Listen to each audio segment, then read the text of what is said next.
With the Lucky Land Slots, you can get lucky just about anywhere.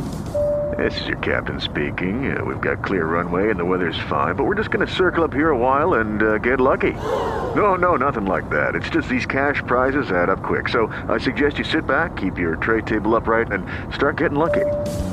Play for free at LuckyLandSlots.com. Are you feeling lucky? No purchase necessary. Void where prohibited by law. 18 plus terms and conditions apply. See website for details. Hey guys, it is Ryan. I'm not sure if you know this about me, but I'm a bit of a fun fanatic when I can. I like to work, but I like fun too. It's a thing. And now the truth is out there. I can tell you about my favorite place to have fun. Chumba Casino. They have hundreds of social casino style games to choose from with new games released each week. You can play for free anytime, anywhere. And each day brings a new chance to collect daily bonuses. So join me in the fun. Sign up now at ChumbaCasino.com. No purchase necessary. VGW Group. Void where prohibited by law. See terms and conditions. 18 plus.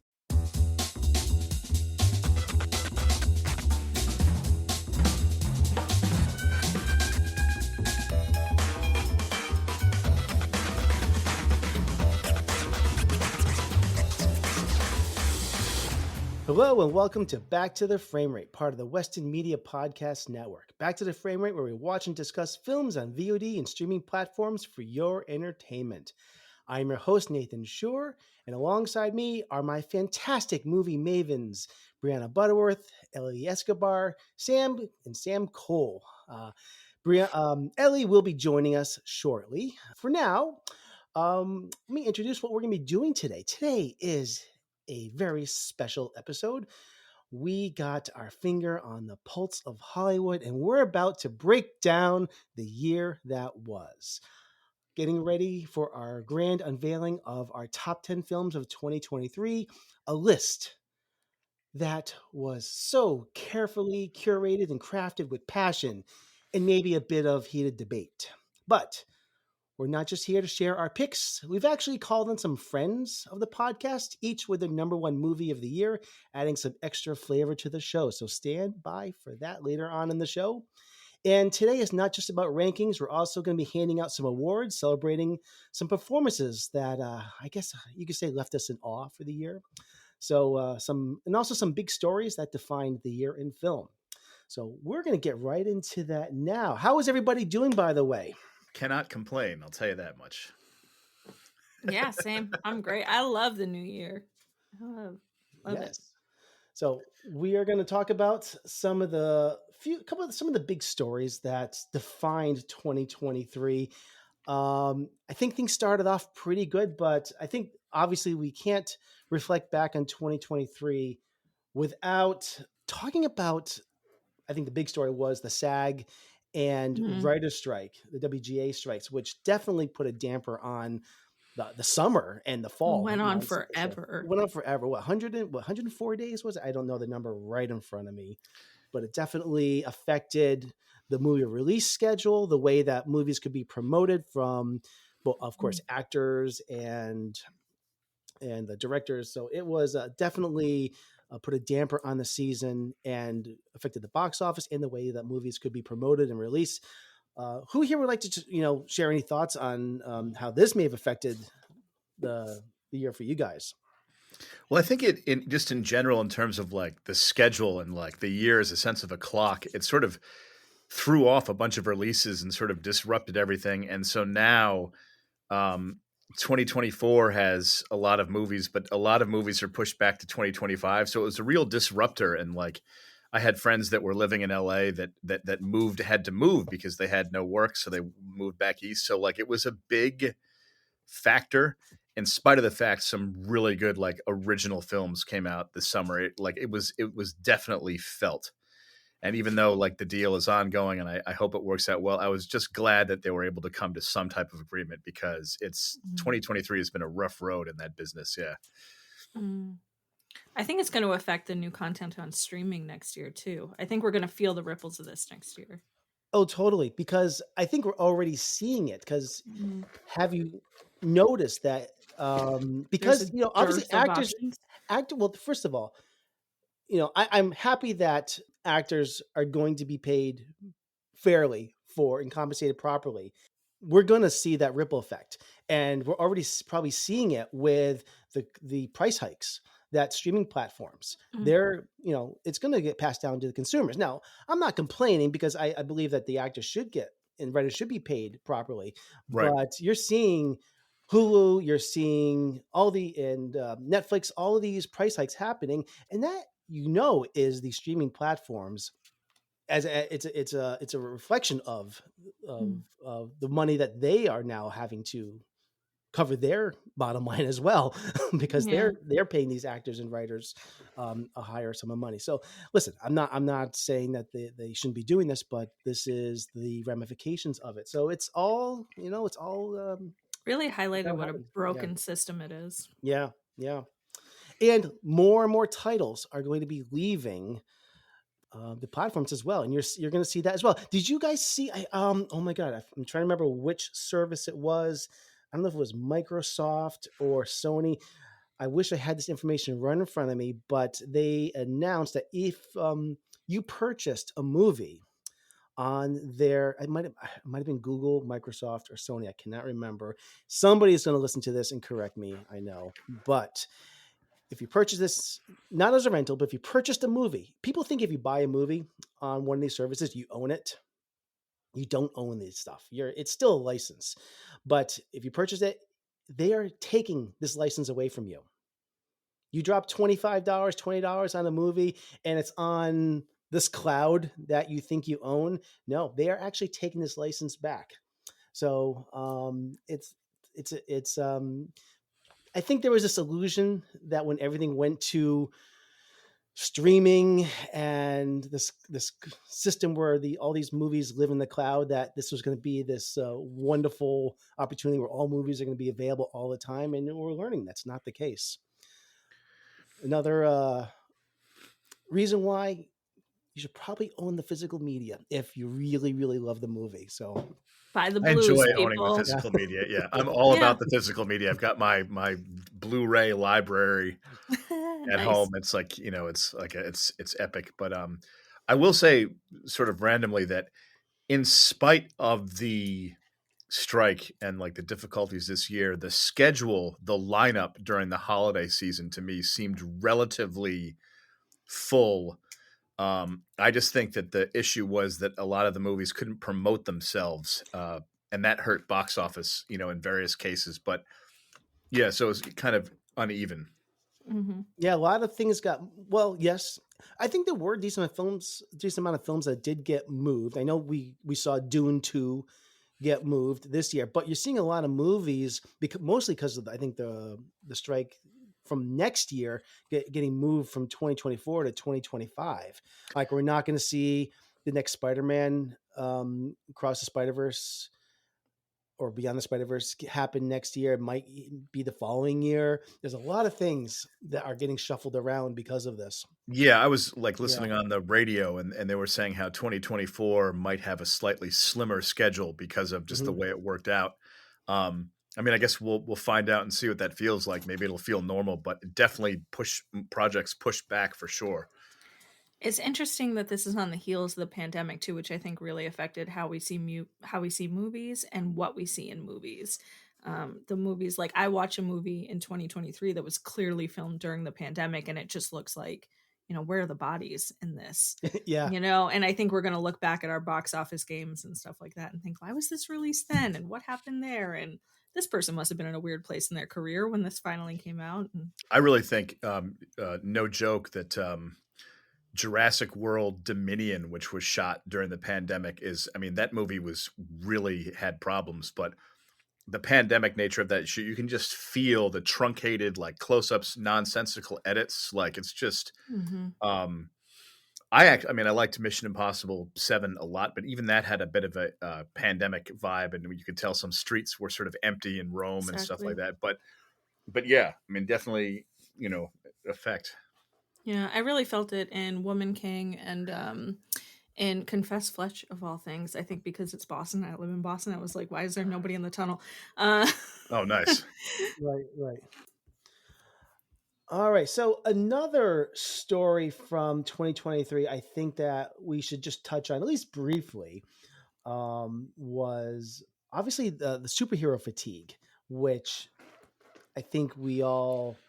I'm tired of it. You're tired of it? I've been tired of it for years, Nathan. Yeah. I mean, Yeah. I've been on board with these movies since at least the Marvel films, since they started in, I guess, like 2008 with Iron Man. But I definitely think that this past year, 2023, it definitely we saw it. Box office take a big turn for lower numbers, and it's the public is not embracing these. I think I'll just share my quick thought on this. I think Sam, you probably have a thought as well on this, but status quo, just churning these out, expecting the public to come out no matter the quality of them is not going to cut it anymore. Is the bottom line for these, and I think that's what we're seeing basically. A lot of the movies, I think the movies that came out were fine. I don't think there was a bad movie that came out in this genre this year. I saw all of them, but it's not good enough. All of them? I saw Blue Beetle. I saw The Marvels. I saw Shazam: Fury of the Gods, which I actually don't think Shazam was that good. Actually, I saw these and The Flash. Most of these I actually really thought they were good, and Guardians of the Galaxy, which I thought was really great. That was great. But a movie just being good is not good enough, because we're 50 movies into all of these in the past 15 years. And it's just, I said this, I think, in a prior episode. You can change out the superheroes, you can change the villains, but I feel like we're just ordering off the same menu, so many times. So it's just, it's not, they need to, I think there needs to be a massive change in the way that they approach these. I don't know, Sam, what do you think? I think one positive aspect of like the superhero fatigue is I think Hollywood will definitely take notice and try to improve the next films, because I don't think the films are bad. And like Nathan, you've definitely seen a lot more of them this year than I have. I saw Guardians 3, which I thought was decent, but I like Volume 2 a lot better. But I just feel there's a sense of kind of treading water that Marvel with, the Avengers and Endgame peaked. And after that, there's been a lot of really good movies and good content, but it's just kind of, there's a feeling of treading water. There's no kind of buildup like going somewhere. And so the movies are good, but they're not great. And I think that people are just like a little, not like they don't hate them, but they're tired. They're not going to go out to the theater in droves. They might just catch it on streaming later, but there doesn't feel like there's a driving force at the moment. So I look at superhero fatigue as a sort of hopefully positive course correction. I'm all about superhero movies, but like you said, you just can't just keep, putting them out the exact same way, because it's, it's becoming like common almost. Yeah. I'm wondering if another thing that we read is superhero fatigue is just other really big summer box office stuff. I think we forget that like people sometimes have to choose what movie to go see once every month or something. Yeah. No, absolutely. This summer they had Barbenheimer, and people were making double features out of that. And they had the revival of these franchises. There were just the Eras Tour, Beyonce's thing. There were just some big movies that people's kids were driving them to as well. And I think that probably matters. But I wonder if there was a tipping point where people were like, I'm done with Marvel. And I kind of wonder if it was Love and Thunder. I don't know. I actually, the funny thing is, Love and Thunder had its problems, but I liked Love and Thunder. Like I did too. It's silly, and I heard they're going to do a fifth Thor that's like more serious, and like I welcome that with open arms. But I just thought it was. Yeah, I didn't think it was. Like a lot of people were disappointed in it, but I didn't think it was terrible. I was entertained the whole time watching. Keep in mind, after Love and Thunder came the next follow-up to Black Panther, which made, I think, almost $900 million. It was not a disaster, although I don't think it was nearly as good as the first Black Panther. Yeah, the first one was incredible. But still, Black Panther 2, Wakanda Forever was a big hit. That's true. It was, but I agree. I think it was the anticipation that went into Love and Thunder was high, and it did not. I don't think most of the public got much out of it. But yeah, it's I think I said this a few months ago. It's this very I don't think there is a a real MCU. Is there an MCU movie coming out in 2024? I mean, we got Deadpool 3, but that's not really in the MCU. By the way, that comes out my birthday weekend. I will be at a theater. You're all invited to join me. Hell yeah. I'll be there with a big tub of popcorn and a lot of Hell yeah. Skittles, getting hopped up on sugar. So You're a Skittles guy? That's your movie snack? When is your birthday weekend? just July. I'm July 28th. So Nice. join me. You're all welcome to join me for Deadpool 3. I just want a lot of sugar for that movie. That's what I'm saying. I might be in a cruise that day, so just letting you know. Okay. Anyways, but but I'm trying to think. I don't know if there's another Marvel film that's coming out. Isn't there one? I don't know. Because I don't know if they're pushing Captain America to the next year or not. So that I've stopped tracking. I don't know. Yeah. Well, Listen, I don't watch superhero movies only unless my kid takes me to the movie to see them. And I have to see them because he comes with me to see the movies he doesn't want to see. So I have to see through Marvel movies, even though they're not my genre. But I enjoy them every once in a while. And I've seen all of this except for Shazam. You're not missing anything. I saw the first one. Weren't there 2 Shazams? Yeah, the first Shazam was fine. I kind of liked the first one. Wasn't. By the way, Nathan, you're right. I just checked. There's some Disney Plus Marvel things, but only Deadpool 3 as a theatrical release, and then the next movie is Captain America: Brave New Worlds 2025. Oh, that did right now has a 2025 release date. Interesting. Yeah. So it'll be it's a pretty barren year. Marvel's got to has to reassess a lot of things right now. So we'll see what happens. And now that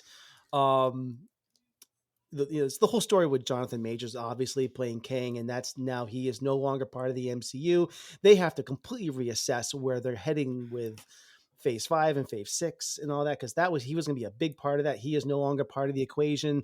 And that's the thing that is it's confusing, and there's not a sense of excitement as to what's coming next. And what phase are we in? 4 or 5 right now? We're in 5. Quantumania was 5, right? Yeah, that started and there's been no direction. So, anyways, we can feel that as the audience. We can feel it. Yeah. I never want to talk about movie franchises in phases ever again.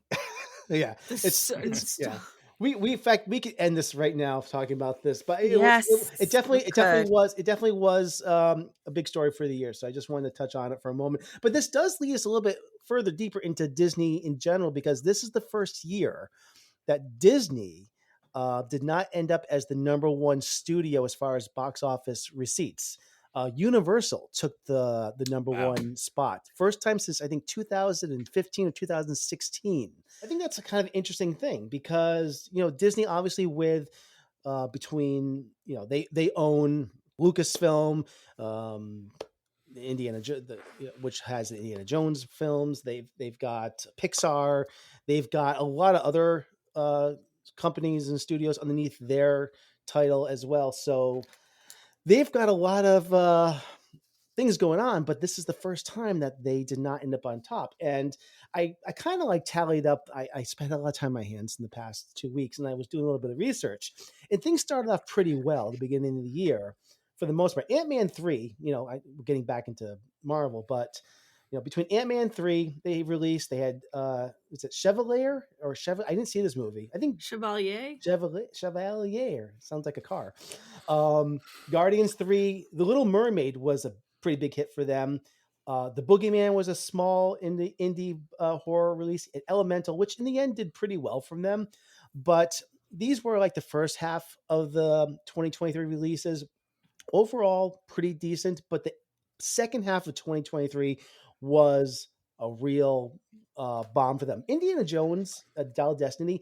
I keep forgetting this. That movie had a $300 million budget. Yeah. That did not end up on the screen. No, it did not. It did not end up on the screen. It didn't look bad, but that did not look like it. Yeah. And that movie only grossed worldwide $384 million.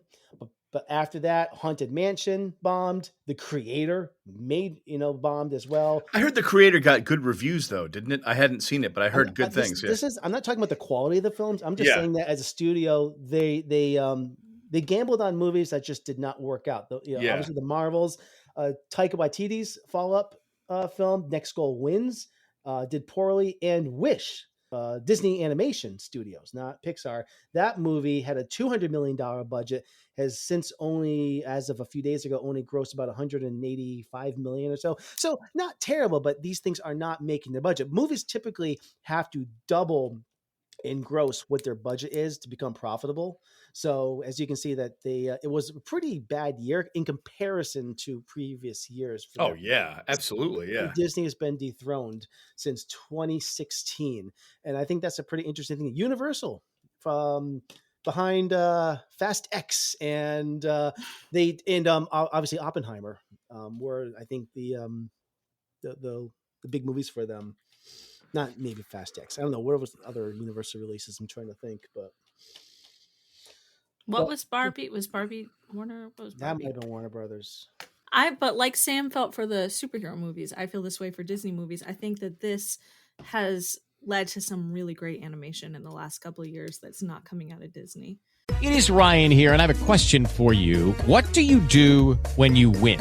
Like, are you a fist pumper, a woohooer, a hand clapper, a high fiver? I kind of like the high five, but if you want to hone in on those winning moves, check out Chumba Casino. At ChumbaCasino.com, choose from hundreds of social casino-style games for your chance to redeem serious cash prizes. There are new game releases weekly, plus free daily bonuses. So don't wait. Start having the most fun ever at ChumbaCasino.com. No purchase necessary. VGW Group. Void where prohibited by law. See terms and conditions. 18+. With the Lucky Land Slots, you can get lucky just about anywhere. This is your captain speaking. We've got clear runway and the weather's fine, but we're just going to circle up here a while and get lucky. No, nothing like that. It's just these cash prizes add up quick. So I suggest you sit back, keep your tray table upright, and start getting lucky. Play for free at LuckyLandSlots.com. Are you feeling lucky? No purchase necessary. Void where prohibited by law. 18+ terms and conditions apply. See website for details. That I thought was really good. Like Teenage Mutant Ninja Turtles, I thought was really interesting. I just like seeing this more interesting animation style. I like seeing the hand that drew it. I'm tired and fatigued by everything being flat and placid. Well, Wish and Elemental have the look of something that was just taken out of the Disney storage locker. You know what I mean? Like it's just like standard Disney fare. They have not changed their look and style of their animation in I feel like 20, 25 years. But I love the fact that you brought up Teenage Mutant Ninja Turtles, Mutant Mayhem. I think it just so good they put mutant in there twice. I know. And it has that tactile feel to it, almost like watercolor animation. I've never seen anything like it. It was one of the best times I had watching a movie this year. By the way, I have zero nostalgia for the Turtles, but this movie made me a fan. And I cannot wait for the next thing. And I know, Sam, you like the ones from the 90s. I went back and watched those, and I thought the first one was okay. The second one was one of the worst things you ever saw. No, the second one is a terrible film.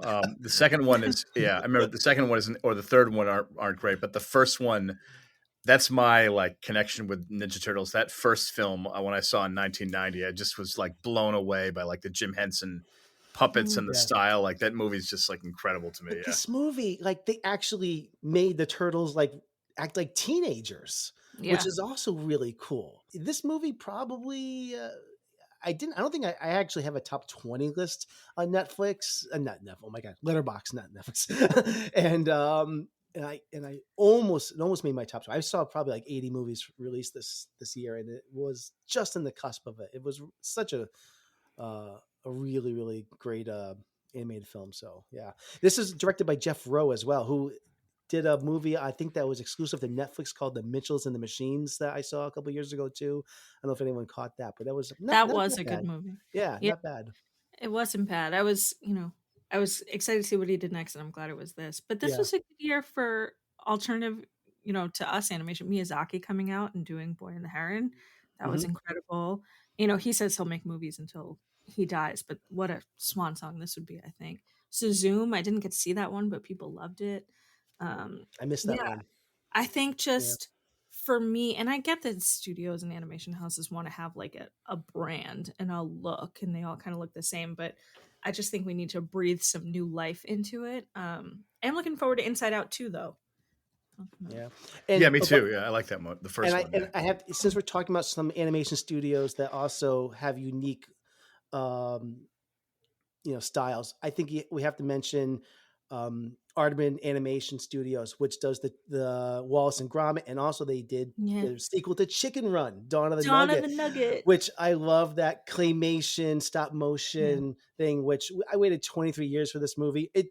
I thought the movie was pretty good. It wasn't great. I love the original Chicken Run more, but another example of an animated film that is giving us an alternative to the Disney juggernaut out there. Mm. And I think there's so many better alternatives right now to what Disney, Pixar are putting out right now. I don't feel like it's going to change anytime soon, because all they're doing is they've decided to just circle the wagons and do more sequels, because they know what's going to sell. They're doing Inside Out 2, which I'm going to have to see because my kids are going to want to see it. They're doing another Toy Story coming out in a little bit. They're doing Zootopia 2. I don't see much original coming down. And Frozen 3. There's not much original coming down. I can't coming our way. spiritually handle a third Frozen. I really I can't. must be. I did like Frozen 2, though. Like I enjoyed it. Yeah, I didn't see it. it's Anyways, good. It's good. But yeah, I think that's a good point to bring up the animation from this year, B. Thanks. Yeah. A couple other quick things just want to touch on before we get into the other big stuff that we hear, that are our top tens. I think we should point out that horror franchises kind of rose from the dead this year. There was I thought it was a nice resurgence. We saw a very successful franchises do very well with Evil Dead Rise, and Saw 10, Saw X, Scream 6, and The Exorcist Believer. Whether it was a good movie or not is up for debate, but each one of these, and we're talking like and go back and listen to quadruple- our episode on it where we debate that. Speaking of Scream, I finally saw Scream 4, the 2011 film, and I'm behind only by like 12 years, and I friggin' loved it. Nice. Yeah. But all these franchises, they're all made for under $30 million, and they're making well over $100 million to $160 million. So these, they know how to do this. And a lot of these are Blumhouse, taking the rights to these, and they just know how to cast these right. And they know how to cast them. They know how to deliver, and it's like a spectacular business model, because it's much lower cost, huge possibility of massive box office. What I'd love to do sometime with you guys is maybe we do as a bonus episode sometime. What would be the top 5 horror franchises we'd love to see Blumhouse revive from the dead or something like that, or I don't know, because I think that'd be cool. Yeah, that would be cool. the Leprechaun with Warwick Davis. Not saying no. Not saying no. See, it could be good. Yeah, we got The Omen coming out. that's being rebooted, I think. Yeah, here. That's my for me. That's when I want a classic horror, that early 2000s is what I go to. The Omen, The Ring. I love that. I love the Richard Donner Omen film. I think it's 1976 or that movie's amazing. Yeah, Sam Neill. Yeah. Well, no, with not Sam Neill. Damn it. Yeah. No, I'm pretty sure. Hold on, let me check something. What's funny? Gregory Peck. Gregory Peck. That's it. Gregory Peck. The original Omen. Yeah. Yeah, I love that funny. movie. Our audience doesn't know this, but when we were deciding on which horror franchise to do for this past October, Sam, you were really pushing for The Omen, right? I love that movie. Yeah, I really love that. It's well done. Yeah. Yeah, maybe that's something we do someday. There's a series, Omens. We can do Omens instead of Exorcist. Oh God. There's no way The Omen 2 can be as bad as The Exorcist 2, because that's the worst film I've ever seen in my life, in my opinion. What was the name of the evil dude in Exorcist 2? The spirit? Oh no! Oh God! Began with a B, didn't it? But Not Berserker. yeah, oh man, Diesel. Nabutu or Bazuzu. Pazuzu. There you go. Yeah, Pazuzu with yeah, a P. Pazuzu. Pazuzu. Yeah. And the way Gregory Peck would be like, "Tell me about Pazuzu." You need the Omen Exorcist crossover? That'd be pretty awesome. Somehow yeah. Richard Burton's in both. He comes back. That is a Mark Wahlberg, an Omen Exorcist crossover with the Omen and the Exorcist coming on the left and the right of him, and he's like, "What the fuck?" And that's the movie. I would love to see that. The Omencist. Yes. Yeah. Like, this is crazy, guys. These are some bad news bears right here. Let me tell you. Oh my god, it's another franchise. Yeah. Or remake. Speaking of like genres that either did well or just didn't do that well in the theater, one of the things that was probably huge in the 80s and 90s was, getting like adult, and actually in the aughts, was adult R-rated comedies. I think used to do so well. There was a time when you think of like the Judd Apatow, or, like American Pie, stuff like that. American Pie, Huge, even up to like The Hangover and things like that. Yeah. These things would make bank. And these days, these kind of movies just end up on streaming platforms. It goes direct to the streaming platforms. And there were a couple movies I just want to point out that tried to make a go of it in the theater, but just failed pretty miserably. The one that did do pretty well, and I actually really, really liked this movie. I think, Ellie, you were a big fan of this as well, was No Hard Feelings. Still pretty big budget, and that was probably because Jennifer Lawrence probably sucked up a lot of that budget, but that was $45 million, but it did gross $87 million, which is okay. And I think I hear it's doing pretty well in streaming. I wanted to see that. I have not seen funny. that. Yeah. It's really funny. It is good. Bottoms, which I caught up with a couple of weeks ago, I thought was pretty good. But honestly, it came and went. Nobody really saw it in the theater. Joyride, $32 million budget, only made 15.8 worldwide. And Strays, the second worst movie ever made.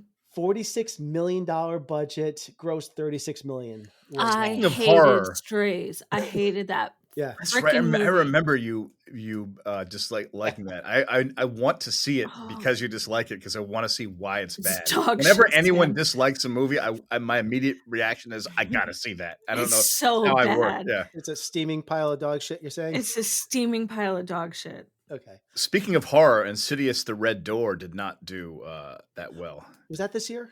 I think it was this year, or maybe it did well. It did okay, but I wanted to see it because Patrick Wilson directed it, and I'm just a fan of him as an actor. So I was like, "Oh, what's his directing like?" I was curious. I'll probably still see it. I did see it because I did catch up on all the Insidious movies in the spring, and I think it's good, but he plays it really safe, and I think it's kind of funny that he directs it, and it's really about his son in it, who kind of revives his role in it. But I think Patrick Wilson decides that I'm just going to put myself as the star in the movie halfway through it. I don't know. It's about me. I know very little about the Insidious franchise, but I really want to, I have not seen any of them, and I want to watch them just because I literally saw one scene where it was like some kid in a basement, and like on the other side of the door was like another dimension or something, and I was creeped out legitimately and found it like unsettling in a good cinematic way. So I am green on that franchise. I got to check it out. It's good, and all the movies are PG-13, so it's not like it's a super like hard R, like scary. Like it's like if you find like the Conjuring movies good, you'll like these, but they're not as on the same horror, like they're not gory or anything like that. Yeah, but I definitely think the Conjuring movies have a creepy factor that is more escalated. I love the Conjuring movies. I love the Conjuring movies and the Conjuring universe. I'm all about the nun and all that. Like just the way they do those movies, it works for me. It's fun and it's legitimately creepy and it's like visually cool. That early aught vibe. Yes, I love them. In like a kind of beefed up way. Yeah, I love them. Cool. Well, those are some of the big stories that I just wanted to talk about for 2023. Anything else that I missed or that you want to mention before we get to our top 10? I would just comment and say that I liked Indiana Jones and the Dial of Destiny okay, but That was a surprise to me. I know years have gone by since Crystal Skull, which was not as well liked, and also by me. But I was surprised Indiana Jones did not do as well. I thought it would be bigger than that. Like, it was not a failure, but for me, if you say looking back on 2023, it's just a surprise how much box office erosion there was with that. I liked it just fine, but like, I was not blown away at all. I would just add, separate to Sam's point, but just another thing reflecting on the year, there's been a lot of like and this is, I guess, more of a trend than just this year, but rehashing IP. You have Barbie, you have the Teenage Mutant Ninja Turtles, The Haunting in Venice, which are of course the books, Dungeons Super and Mario Dragons, Super Mario Brothers. Like, there's just a lot of either toys and games or stories and characters that we've heard and seen before. So just kind of I think you're going to see getting over it. that it's not going away. In fact, you're going to Yeah. see Hollywood double down on all of this. You got Super Mario Brothers. We got the Legend of Zelda coming out. Yes, in a and couple Legend of years. Zelda will be a controversial choice, but they chose live action, which I am thrilled by, because I know that everyone Yes. would like animation better, but live action, if they do it right, would be amazing. So I like that risk, and whatever happens, if it's not great, we'll get a strange Zelda movie, which is awesome to me. So Yeah. I'm such a huge Legend of Zelda fan. I'm glad to see they're making a movie about that, because I've always wanted that. And I just thought you'd think the natural choice, given Mario's success, would be animation. I love the fact that they're going live action, because I did not expect that. So that's what they said. November 7th, 2023. That was the report. Fascinating. All right, so we're going to get to our top 10 list. But before we do that, I just want to thank everyone for tuning into our show. Your feedback means a lot to us. And if you agree or disagree with our opinions, we would just love to hear from you. Our email is backtotheframerate@gmail.com, or connect with us on Facebook, Instagram, Threads, or TikTok. Our handle is backtotheframerate. Your support is greatly appreciated. So please take a moment and leave a rating review on Apple Podcasts, Spotify, or your preferred podcast app. Oh, and we are happy to announce that you can now easily find new and past episodes by going to our website, backtotheframerate.com. Our website is new. We'll be building it up more over time, but for right now, it's a great place to find all of our past and present episodes. And on there, you can just there's a place where you can just find them all on different platforms as well. We're at Spotify, Apple Podcasts, Deezer, Google Podcasts. Although Google Podcasts is going away, I think, this year, which is unfortunate. But there's dozens of places where you can easily click and find all of our podcasts on different apps. So that's a great place to find all that. So yes. Okay. So we are going to get to first, we're going to do some movie awards, which I want to do.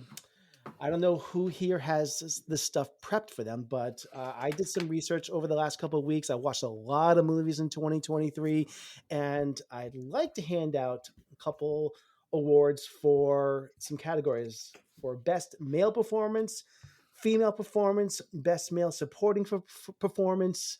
Words are hard tonight. I'm sorry, everyone. Best Female Supporting Performance. And I made a category for Best Newcomer Award, which is to an actor or an actress that we think has a bright future. So I think this should be kind of fun. Hell yeah. Yeah. So why don't we begin? Is everyone ready?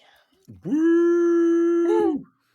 Okay. What's with these homies dissing my girl? Why do they got a front? All right, Sam, would you like to begin? Open this whole thing with who you would like to nominate for the best male performance of 2023. So for the best male performance of 2023, hands down for me, it would be Cillian Murphy, just because the movie is larger than life. It was spectacular, and it was literally bigger than other films, as it was like played on giant IMAX screens across the country all summer and into the fall. And then reopened again. But yeah, that for me, that's just a no-brainer. We can't end this war. But how do we justify using this weapon on human beings? We're theorists. Yes? We imagine a future, and our imaginings horrify us. But they won't fear it until they understand it, and they won't understand it until they've used it. When the world learns the terrible secret of Los Alamos, our work here will ensure a peace mankind has never seen. A peace based on the kind of international cooperation that Roosevelt always envisaged. I've actually seen the film twice now, and not unsurprisingly, it works very well on the smaller screen. Like the story beats and stuff really shine through, and when you see it again, I recommend seeing it the first time. Sam, I'm assuming you're talking about Oppenheimer. You haven't said the name of the movie, but I'm assuming that's yeah. right. I mean, definitely Oppenheimer. Yeah, Cillian Murphy for Saw X. That's exactly. right. Cillian Murphy for Fast X. Did he do another movie unknown this year? cameo? Yeah. He played one of the CGI cars. He did the acting of the movie for it.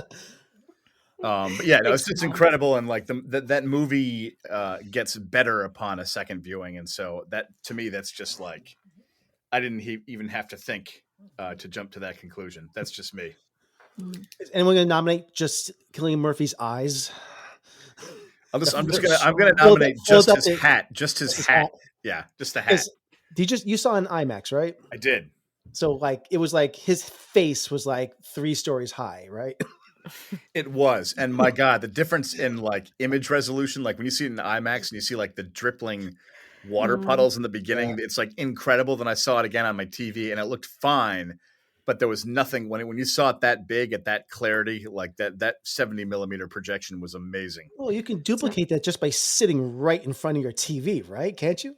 It's in theory. Right. I mean. Flawless concept. I called out of work to do Barbenheimer, and it was the best choice I made. I actually drove from Massachusetts, where I saw Barbie, to Rhode Island to get to an IMAX see Oppenheimer, and it was the right choice. Oh, that's awesome. That's a good order too. Yeah, it worked for me. Yeah, I hear that. That works both ways, but like that's a quality cinema day right there. Yeah, a lot of peanut M&Ms. Yeah. With Lucky Land Slots, you can get lucky just about anywhere. Dearly beloved, we are gathered here today to... Has anyone seen the bride and groom? Sorry, we're here. We were getting lucky in the limo and we lost track of time. No, Lucky Land Casino, with cash prizes that add up quicker than a guest registry. In that case, I pronounce you lucky. Play for free at LuckyLandSlots.com. Daily bonuses are waiting. No purchase necessary. Void where prohibited by law. 18+. Terms and conditions apply. See website for details. Okay, round 2. Name something that's not boring. A laundry? Ooh, a book club. Computer solitaire, huh? Ah, sorry. We were looking for Chumba Casino. That's right. ChumbaCasino.com has over 100 casino-style games. Join today and play for free for your chance to redeem some serious prizes. ChumbaCasino.com. No purchase necessary. Void where prohibited by law. 18+. Terms and conditions apply. See website for details. I'm guessing it was better than that experience was better than Aquaman and the Lost Kingdom, but we won't discuss that film. Ellie, what is your pick for best male performance of 2023? Yeah, Cillian Murphy. Awesome performance. And he just memorable. He just won his was it his first Golden Globe last night? We mentioned that the Golden Globes were last night.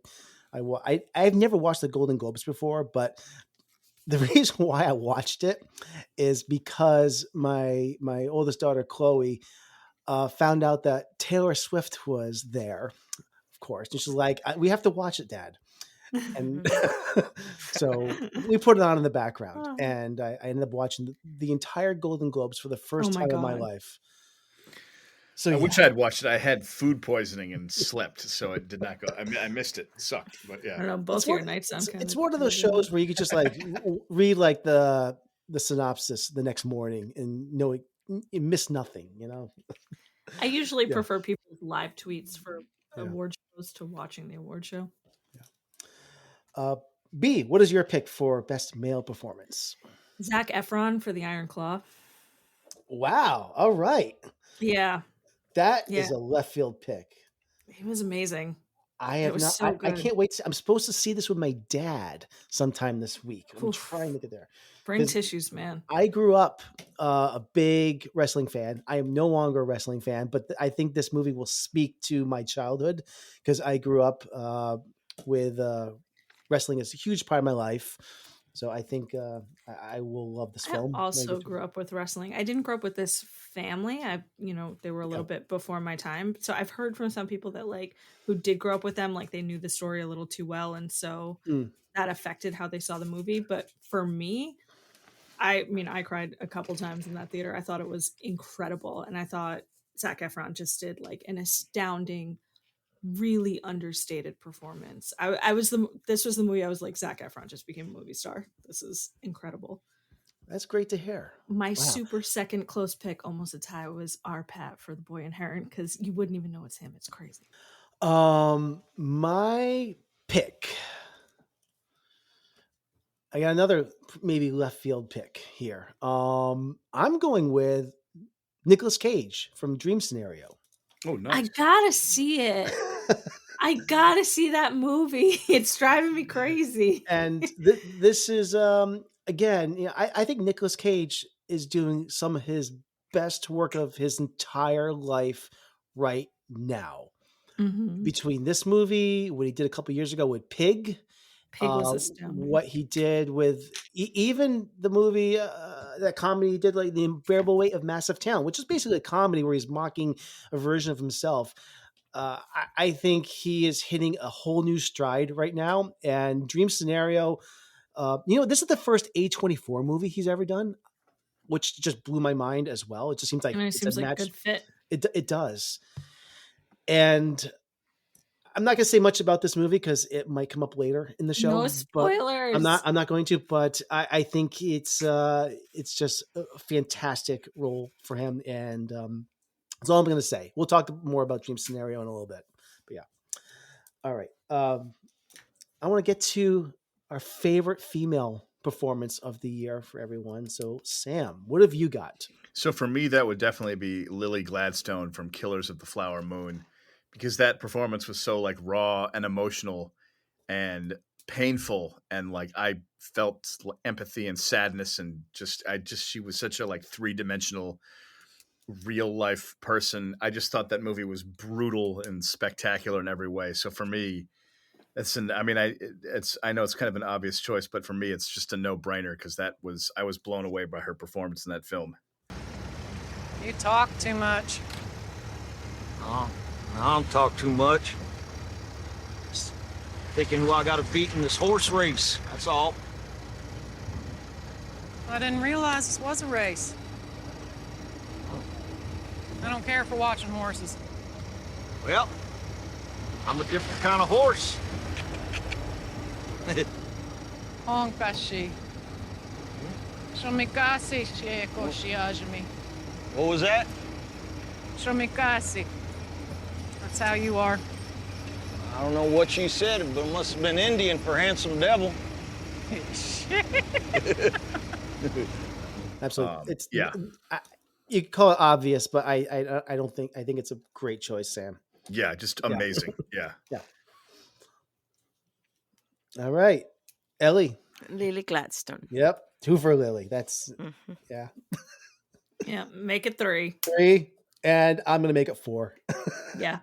Yep, and for all the tres, cuatro. Yeah. 4. She's incredible in that film. Yeah. Yeah, just like. And she gives a performance I think actually outshines her co-stars in that. Honestly, I think I would agree. I think circles around Robert De Niro and Leonardo DiCaprio, who are both really good in it. Actually, I'll be honest, I wasn't crazy about Leonardo DiCaprio in the film. I thought he was pretty good. I just liked his like facial expression of like, somber and like being dumbfounded in that. Yeah, movie I liked his half-wittedness. I thought he did that well. Yeah, but I don't think it's anything I haven't seen from him before. Yeah, but she was just such a like you said, a fresh face, and wow. I know what you mean. It was like Robert De Niro and Leonardo DiCaprio were good, but they were doing their thing. They were like doing their standard thing, where she was like a standout. Yeah, Amazing. She's amazing. All right, so we're gonna get to supporting male performance. Sam, what have you got? So for me, that would definitely be Robert Downey Jr. from Oppenheimer, because I'm so used to having seen him uh, as Iron Man for like over a decade and just playing a certain type of character, even though he's been in other films. One of the best movies ever, of which was the David Fincher film Zodiac. I just absolutely love that movie. But that was years ago. But I thought his performance in Oppenheimer was incredible. I thought he just was very intense and stood out and seemed older than he was, and it was very distinct. And I think he's really got a shot at Best Supporting Actor at the Oscars. I think it was kind of a standout, intense performance of like a vicious politician, and I was highly entertained watching him the whole time, and I found it very believable. So that would be my Best Supporting Actor pick. Yeah, he was definitely one of the highlights for Oppenheimer for me. So definitely. Ellie. Yeah, I love D Jr., but I'm gonna go with Mark Ruffalo because he's my favorite. Mark Ruffalo from Poor Things. Yes. Okay. Yeah, he played such a good fop in that movie. Yeah. He does. There's a great scene, and not trying to steal anyone's thunder here, but where Emma Stone is dancing with some guy. And he and Mark Ruffalo like cuts in and they start dancing, and there's this, it's just a wonderful performance that they're both have this weird thing going on, which it's one of my favorite scenes in the whole movie, where Emma Stone and Mark Ruffalo are dancing together in that, and the expression on their faces, it's priceless. Yeah, he's so good in it. Yeah, he really is. Yeah. Yeah. B, what is your pick? I went with Robert Downey Jr. for Oppenheimer. Robert Downey Jr. Woo! Yeah. Yeah.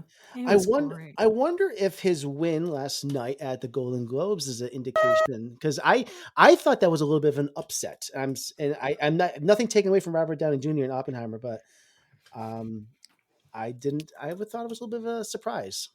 I don't know. Who did you think was going to win?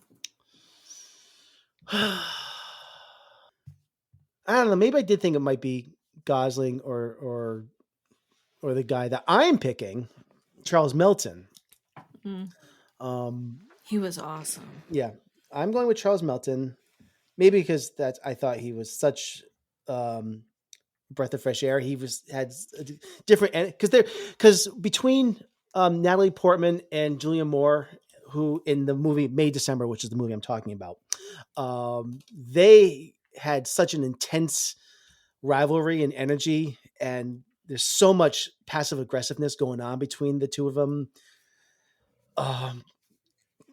that Charles Melton is like caught in the middle of that move in between these two, and he is like, I can't say he's like a man child in this, because who his character is. He is stunted. Exactly. Stunted. It's a kind of a heartbreaking role, and he is living in two different worlds. He has almost like the mind of like a 14-year-old, but then he has to also play a father in it. And it's a very, very, that's exactly what the movie is about anyway. Yeah. Yeah. So anyway, Charles Melton in May December. I thought was incredible performance. That scene with him and Natalie Portman on the bed when Natalie's like, "This is what grown-ups do," just destroyed me. Yeah. May December was really good, but I liked June January better. I don't like month movies. I didn't like May December at all. I thought you said you liked it. No? I actually haven't seen it, so I've not. Yeah. No, I never did. I watched it. I got nothing out of it. I really liked July, February is going to be awesome. August, March. Whew.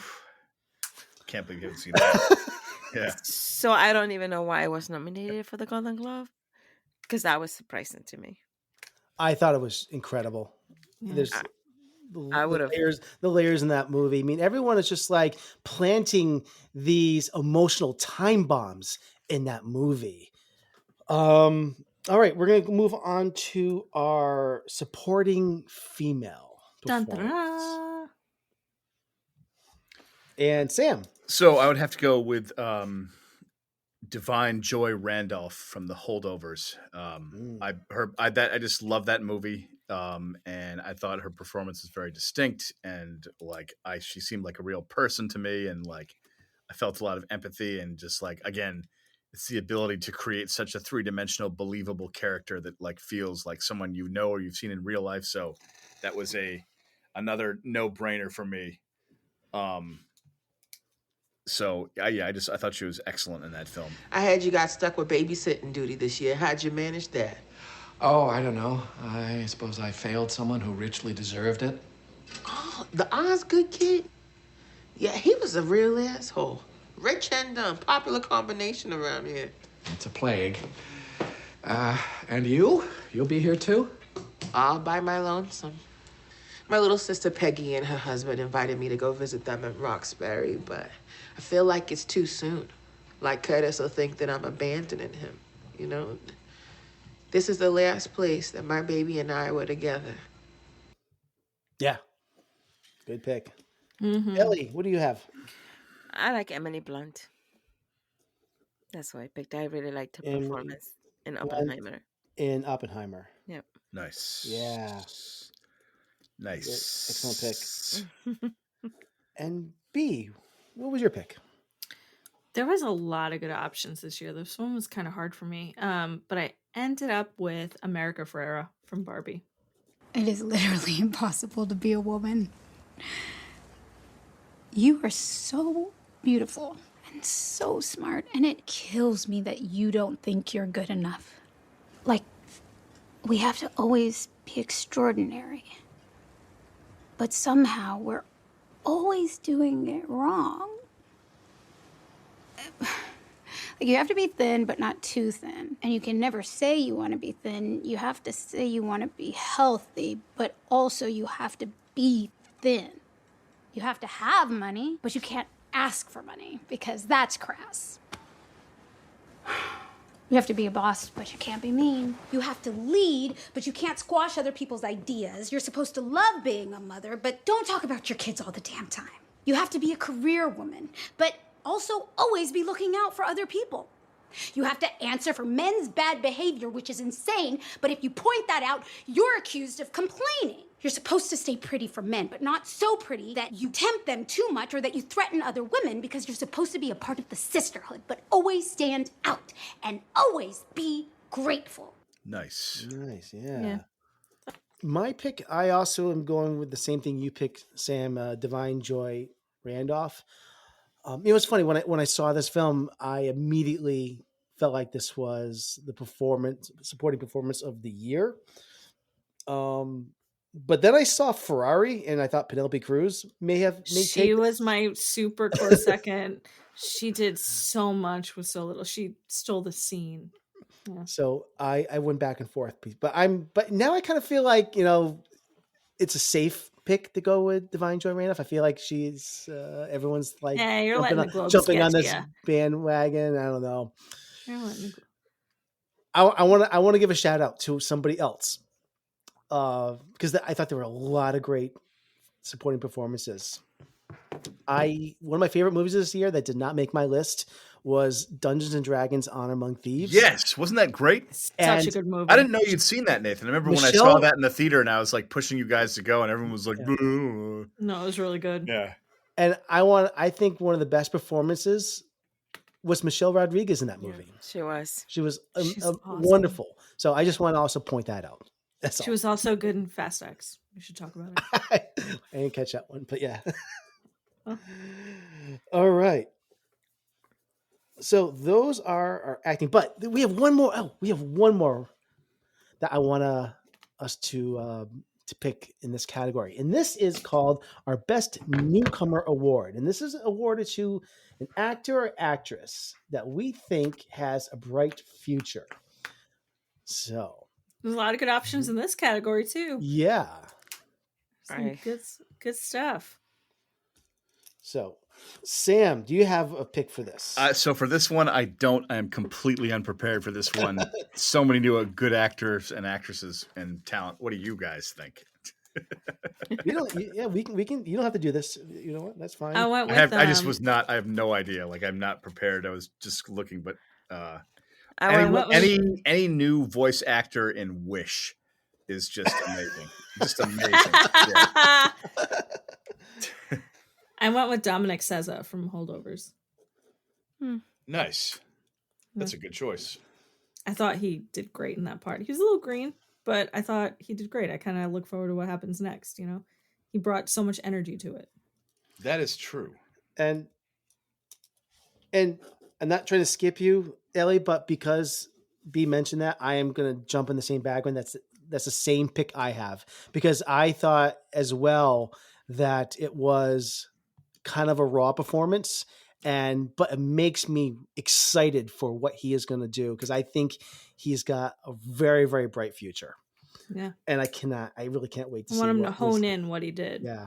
Did you see the picture of him at the Golden Globes last night? He looked like he's got these sunglasses on with his hair is all teased out like big. He looks like a young Bob Dylan. Yeah. So yeah, Dominic Sessa is also my pick. I think the guy could be a legit A-list star. That is now my pick as well. Woohoo! Jumped on the bandwagon, but I would not jump on the bandwagon if I didn't believe in it. So, Ellie, what do you got?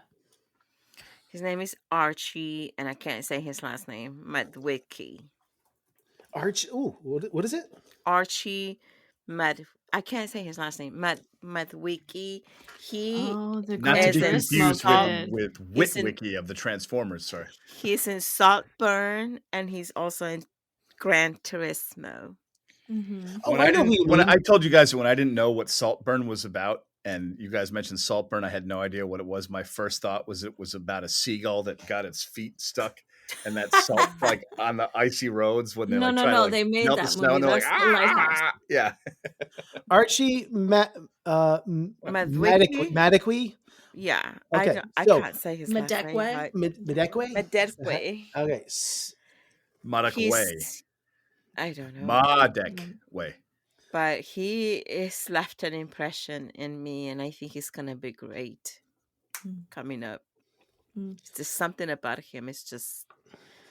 I liked him much more in Saltburn, and I was not a fan of Saltburn, but I liked him much more in that than in Gran Turismo. I have to say, agree. I couldn't stand him in Gran Turismo. I thought he did nothing. Yeah. But he was surrounded by a lot of people who were much more experienced than him, and I think outshone him at every step. And then he was more with other newcomers in Saltburn. Yeah, but I thought he was very good in Saltburn. He was very good in Saltburn. But yeah, I agree with you, B. It seemed like I don't know if I want to just blame the direction he was given as well, but I felt like he was just a blank canvas. And it was the direction he was given, because Gran Turismo, if you think about it, came before Saltburn. By the time he did Saltburn. With Lucky Land Slots, you can get lucky just about anywhere. Dearly beloved, we are gathered here today to... Has anyone seen the bride and groom? Sorry, we're here. We were getting lucky in the limo and we lost track of time. No, Lucky Land Casino, with cash prizes that add up quicker than a guest registry. In that case, I pronounce you lucky. Play for free at LuckyLandSlots.com. Daily bonuses are waiting. No purchase necessary. Void where prohibited by law. 18+. Terms and conditions apply. See website for details. Judy was boring. Hello. Then Judy discovered ChumbaCasino.com. It's my little escape. Now Judy's the life of the party. Oh, baby, mama's bringing home the bacon. Whoa, take it easy, Judy. The Chumba life is for everybody. So go to ChumbaCasino.com and play over 100 casino-style games. Join today and play for free for your chance to redeem some serious prizes. ChumbaCasino.com. No purchase necessary. Void where prohibited by law. 18+. Terms and conditions apply. See website for details. He was a way better actor in that movie. No, He was better actor in Saltburn. All right. Well, those are our movie awards for acting. And that was awesome. All right. We are going to get to our top 10 films of 2023. A year ago, we did our 2023 movie forecast. And I happened to go back and listen to that episode. And I want to remind both Sam and Ellie what was on your list back then. And I'm yes. I'm sure Mission Impossible. No, don't. So, on the list. so I'm just going to mention these titles, and because I want the viewers or the listeners to know what we were most excited for, and see if any of these movies ended up on our list. So those following along at home, remember these titles and see if any of them ended up on our list. Sam, the movies that you were most looking forward to in 2023 were Dune Part 2, which did not come out this year. Maybe it'll come up again. Damn, that would have made the top. I guarantee that would have been on the top 10. Dune? Guardians of the Galaxy Volume 3. Nah. Oppenheimer. Yay. John Wick Chapter 4. Made it. Mission Impossible Dead Reckoning Part 1. Made it. Aquaman The Lost Kingdom. Didn't make it. We're not talking about it. 65. Hell no. Super Mario Brothers movie. And Indiana Jones and the Dial of Destiny. And Ellie, the movies that you mentioned as your the movies you were most looking forward to were Guardians of the Galaxy Volume 3. Okay. 80 for Brady.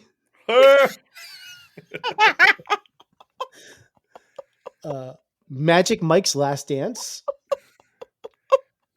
Beau is Afraid. Oppenheimer. Knock at the Cabin. Oh, God. Leave the World Behind. I like that one. Yeah. Which is the title that was like, at the time was like, what is this? John Wick Chapter 4 and Spider-Man Across the Spider-Verse. Oh, yeah. And the titles that I mentioned were Dune Part 2, Guardians of the Galaxy Volume 3, Oppenheimer, Killers of the Flower Moon, Next Goal Wins, which I never saw. That's funny. I guess I lost interest in it. Barbie, Renfield, Renfield was fine. Knock at the Cabin, and Ant-Man and the Wasp: Quantumania. Oh God. God.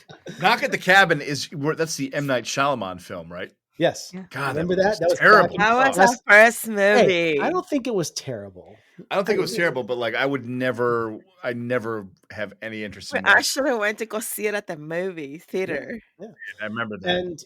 And the last thing I want to just preface before we begin is halfway through the year, we did another important list. We did our mid-year top 5 countdown.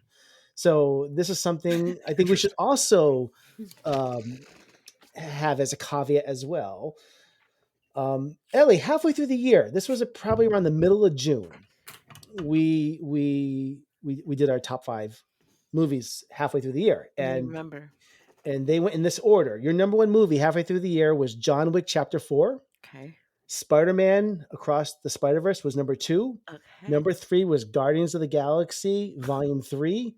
Number 4 was Air, and number 5 was Beau is Afraid. Sam, halfway through the year, your number 1 movie was John Wick Chapter 4. Number 2 was Air. Number 3 was Guardians of the Galaxy Volume 3. Number 4 was Dungeons and Dragons: Honor Among Thieves. And number 5 was Super Mario Brothers movie. Fascinating. And my top 5 list halfway through the year was number 1, Spider-Man Across the Spider-Verse. Number 2, Beau is Afraid. Number 3, Still, a Michael J. Fox movie. Number 4, Boston Strangler. And number 5 was Sisu. Oh, damn it, Sisu. Yeah. I wanted to see that. Yeah. Okay, let's begin, Sam, with your number 10 movie of 2023. So my number 10 movie of 2023 is the Super Mario Brothers movie, and I remember giving it a solid but somewhat bland review, and though I still feel the same way, I thought it was a memorable, fun blockbuster, even though it played it super safe. I actually saw it again on the road, like in a hotel room, and I was thoroughly entertained, and I enjoyed the movie, and because it was such a big blockbuster of 2023. I find it memorable. It's one of those movies that like 6, 7, 10 years from now, I would watch it again. So my number 10, Super Mario Brothers movie. Okay, Sam. It just proves you did not see enough movies this year. I say, but. Oh, you know what? I told you, my experience with this. I saw this in 4DX. And that's right. Yeah. I was just sprayed and blasted with chemicals and I don't know. I think Bowser farted in my face or something. I don't know what happened, but it was a disgusting experience that I cannot have back. What cinema near you does 4DX? Randolph Showcase. Interesting. Yeah. Cool. Yep. That was an experience. I lost an earring there once. Randolph Showcase workers, if you're listening. Yep. Ellie, what is your number 10? As y'all know, I like killer movies. So I love The Killer. Number 10. Yeah, The Killer was my number. Oh, it was my number 3. I loved The Killer. I was surprised that movie surprised the hell out of me. I had zero expectations. I missed it in the theater. I was in a hotel in Canada on the road. I was like, maybe I'll watch a few minutes. And I was like hooked and blown away by that film. And like, I absolutely was surprised. I loved The Killer. Weakness is vulnerability. Each and every step of the way, ask yourself, what's in it for me?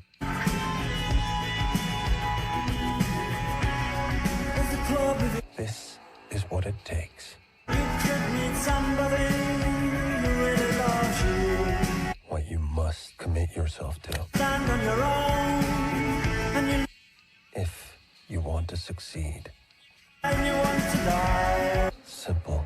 It was so much funnier than I expected. Yeah, it was intense. Like, it was good. It just grabbed me from the moment I started the movie. It just grabbed me. Yeah, that's a great choice. And as usual, it's a David Fincher film. It's like fascinatingly shot, just the way it looked and felt. And like, I didn't realize that it was going to be like a global traveling film. I thought that Fassbender was going to be just like a creepy killer, and the whole movie was like in his basement, like it'd be some like low budget horror flick. I had no idea what to expect, and what I got was amazing. No, he's just an average Smiths fan. You know? Yeah. And I think one of the highlights has to be the sound design for this for me, and the soundtrack, which just slaps in this. I said that a couple months back. I remember this might be my favorite Trent Reznor Atticus Ross score, and that's I don't know, but I'm thinking about the Social Network. I love the score in this so much. I want to. I don't know where I don't know. Girl with the Dragon Tattoo. I love. They're all great. They are. The Social Network had that amazing like I like that. Yeah. And in a year where we had John Wick 4, this movie still has maybe my favorite fight sequence in it still. Yes. Wow. And Miami at the apartment with like the the camera shaking. Where they're using, or Michael Fassbender is using every single thing he has at his disposal to like fight off that guy that's like twice his weight, and it was so good. So yeah, I think this movie has grown on me even more after I've seen it, because I think I gave it like 4 out of 5 stars at the time, and it probably is even better than that. I do need to see it again. B, what is your number 10? Showing Up, the new Kelly Reichardt joint.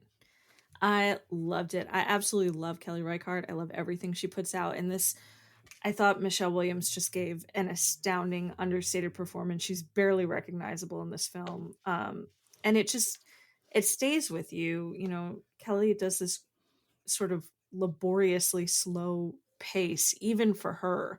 I thought this was slow. It was certainly slower than Fast Cow, which was her most recent film before this. Did you say Fast Cow? Oh, I did First Cow. I just wanted that cow to pick up the pace. First Cow. I think is this in the Fast the Furious universe too? Oh, Fast Cow is the sequel to Wish coming out next year.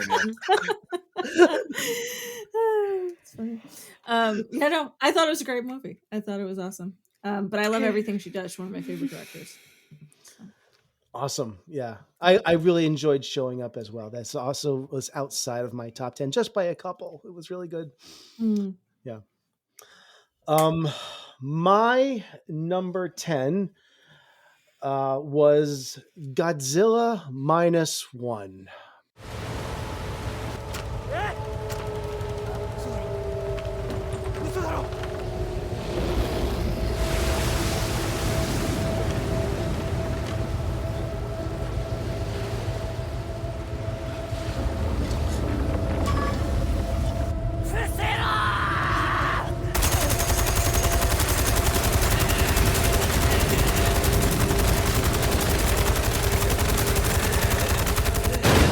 Which I think also is shared by a few others on here. I think Ellie, this is your number 9, and Sam, this is your number 7. So this was a very popular film for all of us. I love this movie because I think it's, well, here's what I will say. I think this is the spiritual sequel to Oppenheimer. it's the day after movie. After the US has dropped the bomb, it creates the Right. giant green lizard, and it goes out to destroy Japan all over again. There It you is go. a perfect double feature. And this movie was done on a $15 million budget, which is just mind blowing. Wow, I did not know that. That's amazing. Holy, Yeah. And what's also amazing is this is a 70-year-old franchise. And you think you've seen every iteration of the story and the creature, but no. They take this franchise to heights I never thought was possible. But like I was saying, it's we'll get into Oppenheimer, I know, later, but that movie kind of left me feeling a little cold. Imagine that, Christopher Nolan film that, left me a little emotionally empty. Not all of his films, but a trendy amount of them. But I felt the complete opposite here. I love that we are on the ground level dealing with the fallout of the same atomic bomb that devastated Japan. So that's what I felt. I felt that human connection that Oppenheimer kind of left me missing. So you can't compare these two movies necessarily, but I think No, there's a you duality. can't compare them. But you kind of can, because they're, I think you, to some degree you can, because I felt that what I was Nathan's kind of universe, I missing. guess we can.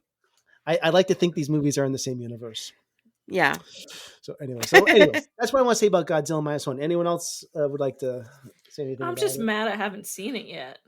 I just like the tone of it, the tonality, and the story, and like the characters were really compelling, and it was like a slow burn with some fascinating action sequences. So I definitely enjoyed it. I was a against standout for sure. I was against watching this movie for so long, and I have to say thank you to my kid because he pushed me to see it, and I was not disappointed at all. Yeah. Yeah. But there is heart to the movie that I was not expecting. I thought it was just going to be some monster movie like others I've seen, but it is so much more than just a monster, destroying Japan. Yep. True. I want to also cue in somebody else that has something they would like to say possibly about Godzilla. Hey everyone, Mark the Movie Man here from the Spoiler Room Podcast, the Final Cut Review Show, and many other things over at SpecialMarkProductions.com. And I've been asked to share what my top pick was for 2023 as far as films, and that is Godzilla -1. I'm a big kaiju fan, okay, and I do love my Godzilla films, and I figured I'd go in and just get to see some Godzilla fun on the big screen, something we don't get too often, though more in recent years, but still not as much as many of us would like to see big monsters on the big screen. So I figured, okay, I'll get my dose of Godzilla and I'll be happy. But what I ended up getting from director Takashi Yamazaki, who also wrote this, is also not just a Godzilla film, but an insightful, moving, emotional, and social commentary film that explores a number of aspects from the Japanese perspective, that something that we don't normally see here year in the Western films. I mean, the hype is real for this film, and I don't think anybody was expecting this to even be in the conversation of a best picture for the year, but it's on the top list of many people's, not at the very top necessarily, but it is in the top 10, and that's something that warms my heart as a kaiju lover. Thank you again, all. And yeah, here's to 2024, and hopefully we get another panel of great films. No. Thank you, Mark Krawcheck. Mark, as you know, was a frequent guest all of last year, and we look forward to having him back on the show in 2024. That was his number one movie for 2023. I was surprised he didn't pick 65, but you know. We move on to our number 9 picks. So, Sam, what have you got? So my number 9 is Air. I liked this movie a lot. Matt Damon, Ben Affleck, and I thought it was really well done. It came out early on in the spring, and I just like the tonality. I know it came out on streaming shortly after, but I was really glad to have seen it in the theater. I like the story of trying to like rep Michael Jordan. I just liked I found the whole package of the film fun and well done. And for those of you that haven't seen it, I would highly recommend it. Came out early in the year, but it was definitely a strong film in my opinion. I would give it 4 stars, easy. All right. Air was the first episode of this podcast I listened to. Oh, nice. Yeah. And became an instant fan. Then she called me up like, Nathan, how do I get on this podcast? I have to join these incredible people. Listeners, what you're hearing is documentary footage of me.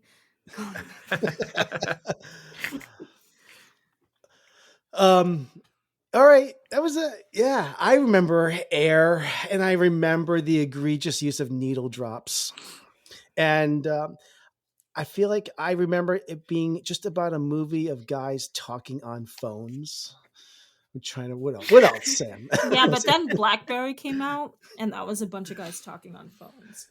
Yep. And the movie was, I thought it was fine. I remember it being the most 80s movie I'd seen since all year.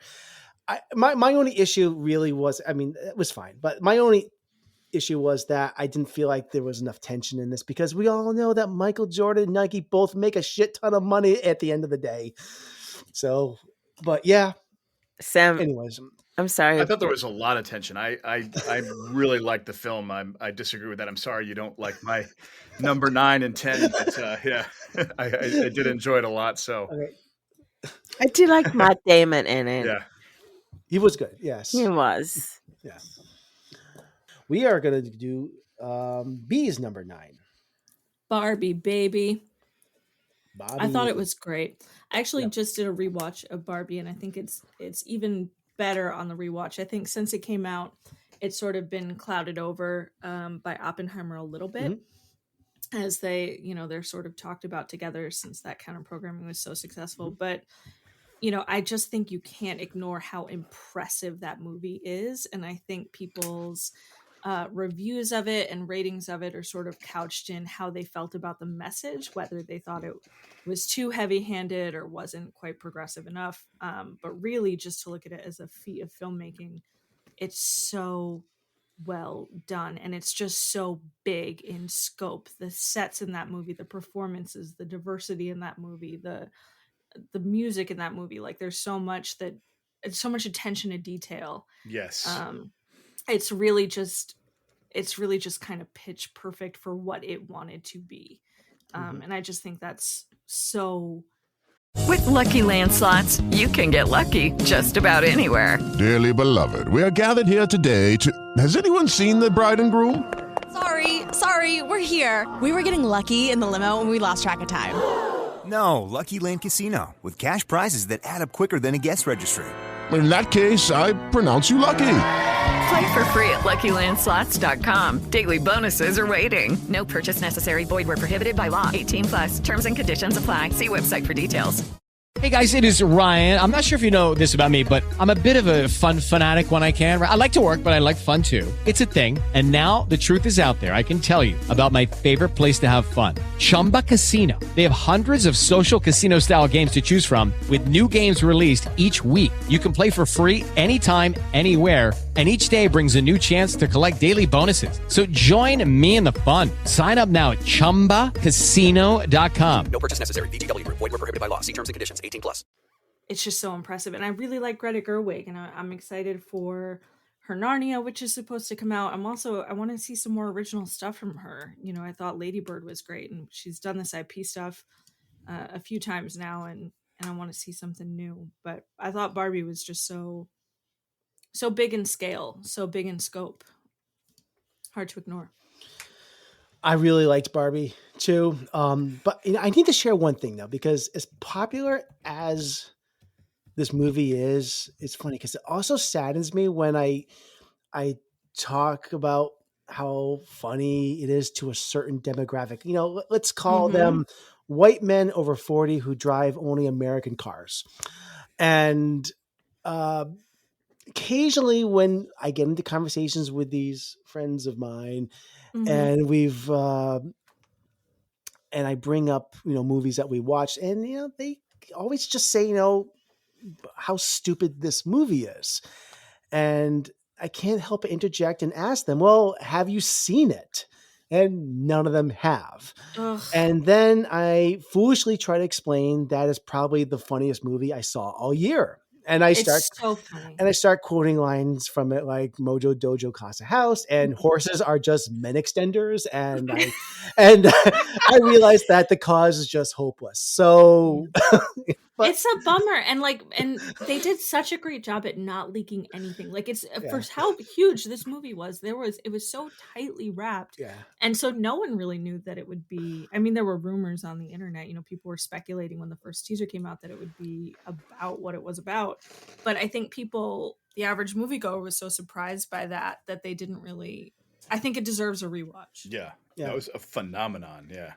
Yeah, I really like that. And it's got this bonkers performance from Ryan Gosling in it.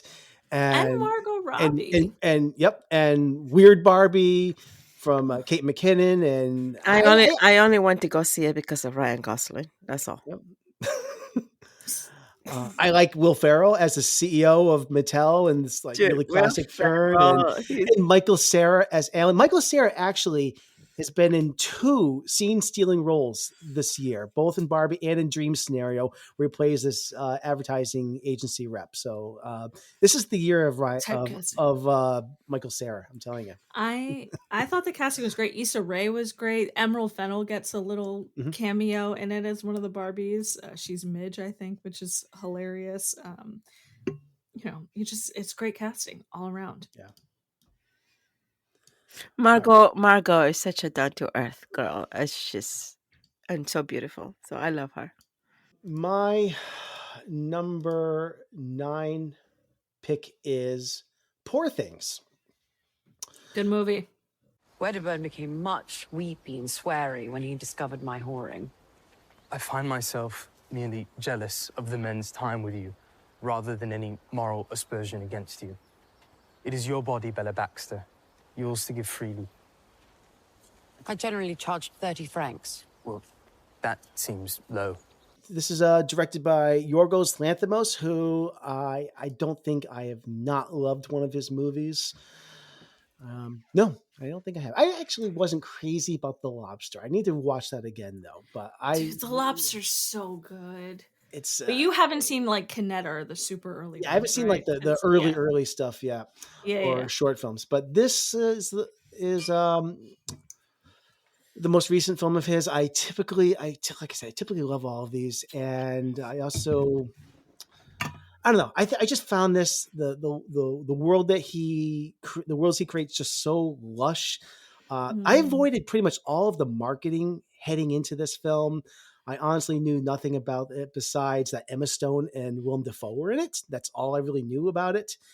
And the thing with Lanthimos, I have such confidence in him as a director that I just want to go in blind and be dazzled by whatever world and story he wants to tell me. So there are several other directors I feel that way about. Maybe Alex Garland is another one. But I was just surprised how referential this was to Mary Shelley's Frankenstein. I knew nothing until I went into what it was going to be. And it's really just a feminist origin story of Frankenstein's monster, and to simplify it. But it's more than that, obviously. But yeah, I really love this. I liked it too. It's my number 5 for the year. I thought it was great. It didn't knock, I think, The Favorite or Killing of a Sacred Deer out for me in terms of Lanthimos movies, but I thought it was beautiful. And like you said, Nathan, the world building around it. I mean, the sort of like Technicolor, vibrant steampunk fantasy was just super interesting. Yeah. And Ellie, where is this on your list? Number 3. So this is your third pick. Because, first of all, Emma is an amazing actress in this film. And I totally get her character. And in a way, I think there's one of us, that character, we carry that in ourselves at some point or another. I know I did. I have. And I connected to that character in so many levels. And the best part is that she don't give a F what she does. And I love that because I don't give an F about what I do. I do as I please. And there's an innocence to this woman. And I think that there's an innocence in all of us that, when you're a child, you're innocent, and then you grow up to be an adult and you lose it. And she becomes an adult and she has not lost it. And it's important not to lose that part of you that's innocent, that keeps you grounded. And I love the character. I love what she stands for. And that's why it's my number 3. It could have easily been my number 1, but I have another one. Okay. All right. Very good. All right.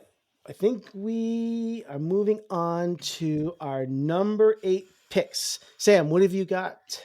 Dungeons and Dragons: Honor Among Thieves. I thought it was really well done, very funny, and surprisingly well drawn characters. And came out early in the year, but definitely enjoyed it a lot. So that would be my number 8 for sure. Sam, I'm so glad you put this on the list because it's a sleeper, but it was super solid. Yeah, it's fun. It's just funny and well done, and like I definitely enjoyed it. Hugh Grant was a great villain. The cast, Michelle Rodriguez, like Chris Pine, everyone just like the movie shined for what it was trying to achieve. It's the kind of movie where I'm like, pump one of these out a year. Yeah, exactly. Like I want a sequel. Yeah. Once the dead man is revived, we can ask him 5 questions, at which point he will die again, never to be re-revived. Were you killed in the Battle of the Everhorse? Yes. 4 more questions, right? Yes. No, that wasn't for you. Did that count as a question? Yes. Damn it. Only answer when I talk to you, okay? Yes. Why did you say okay at the end of that? I didn't. Fantastic. Where's the shovel? I'm also glad you put this on here because I think this kind of didn't get a fair shake somehow, because this should have, I think, been a bigger hit. Yeah. In the theater. I think modern fantasy in general is riddled with this need to be serious and violent. Yes. And case in point, like Lord of the Rings, we had like Clash of the Titans remakes, Warcraft, Gods of Egypt, Prince of Persia. I think the list goes on and on. I would mix Lord of the Rings in with those other films, but I know what you're saying. There's a fun adventure, but it's serious movies for the most part, and they're But having a film like this that isn't necessarily really an outright comedy, but manages to strike a balance of humor, action, adventure, and compelling characters, I think is just such a breath of fresh air. And I think that's why this movie is just striking a tone that you don't see much. And it saddened me that people didn't flock to this more when this came out. I hope it's doing well on Prime Video. Because I think this was a lot of fun. I think it's got the makings of like a cult classic. you know? Yeah, I just hope they make more of them with this cast. I want Chris Pine to play this role for like another 2 or 3 movies. I think he's I would this, love to this go was return his to that, wheelhouse. You know, so we'll see what happens. Ellie, what is your number 8? Bill is Afraid. Yes. There's nothing wrong with this movie.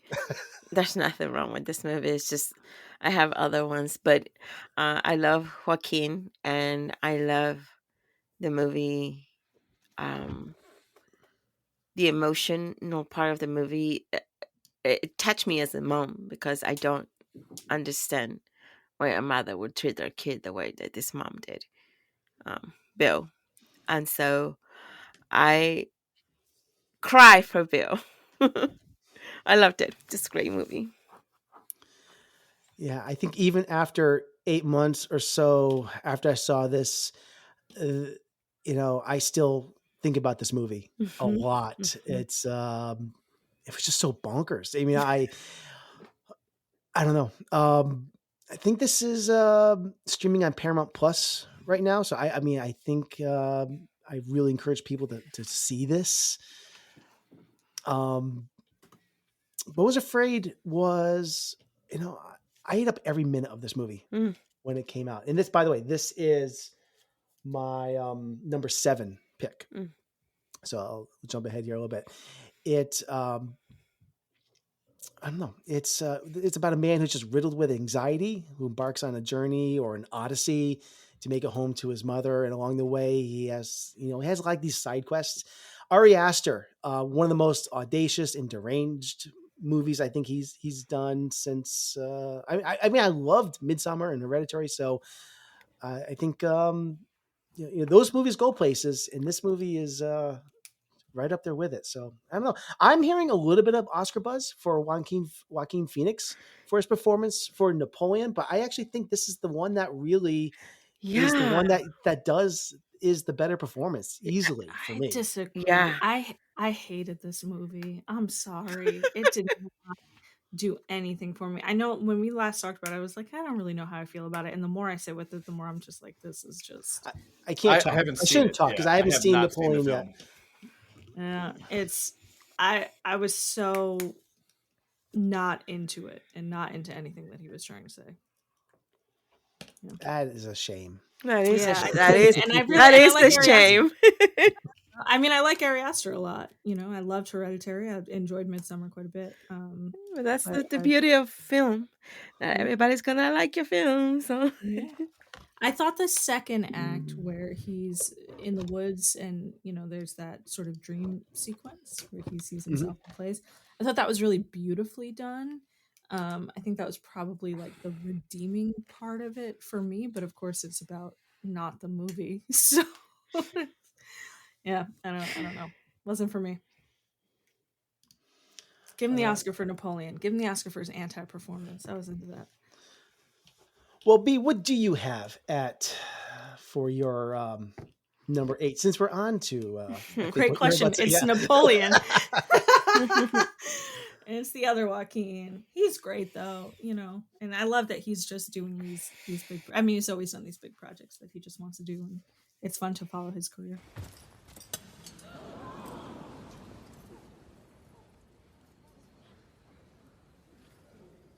I found the crown of France in the gutter. I picked it up with the tip of my sword and cleaned it and placed it atop my own head. But Napoleon was cool, man. Napoleon was so good.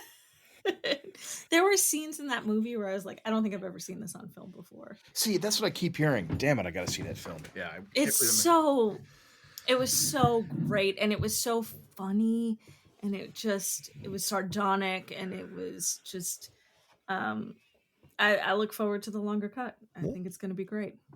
Yeah, nice. 4-hour cut coming on to Apple soon. This is my Justice League. All right, I'll get to my number 8, which is a movie that was on my top 5 halfway through the year. No, actually, no, it wasn't on my top 5, but it was a movie that came out early this year. I'm sorry, I'm getting two things mixed up. But it's Guy Ritchie's The Covenant.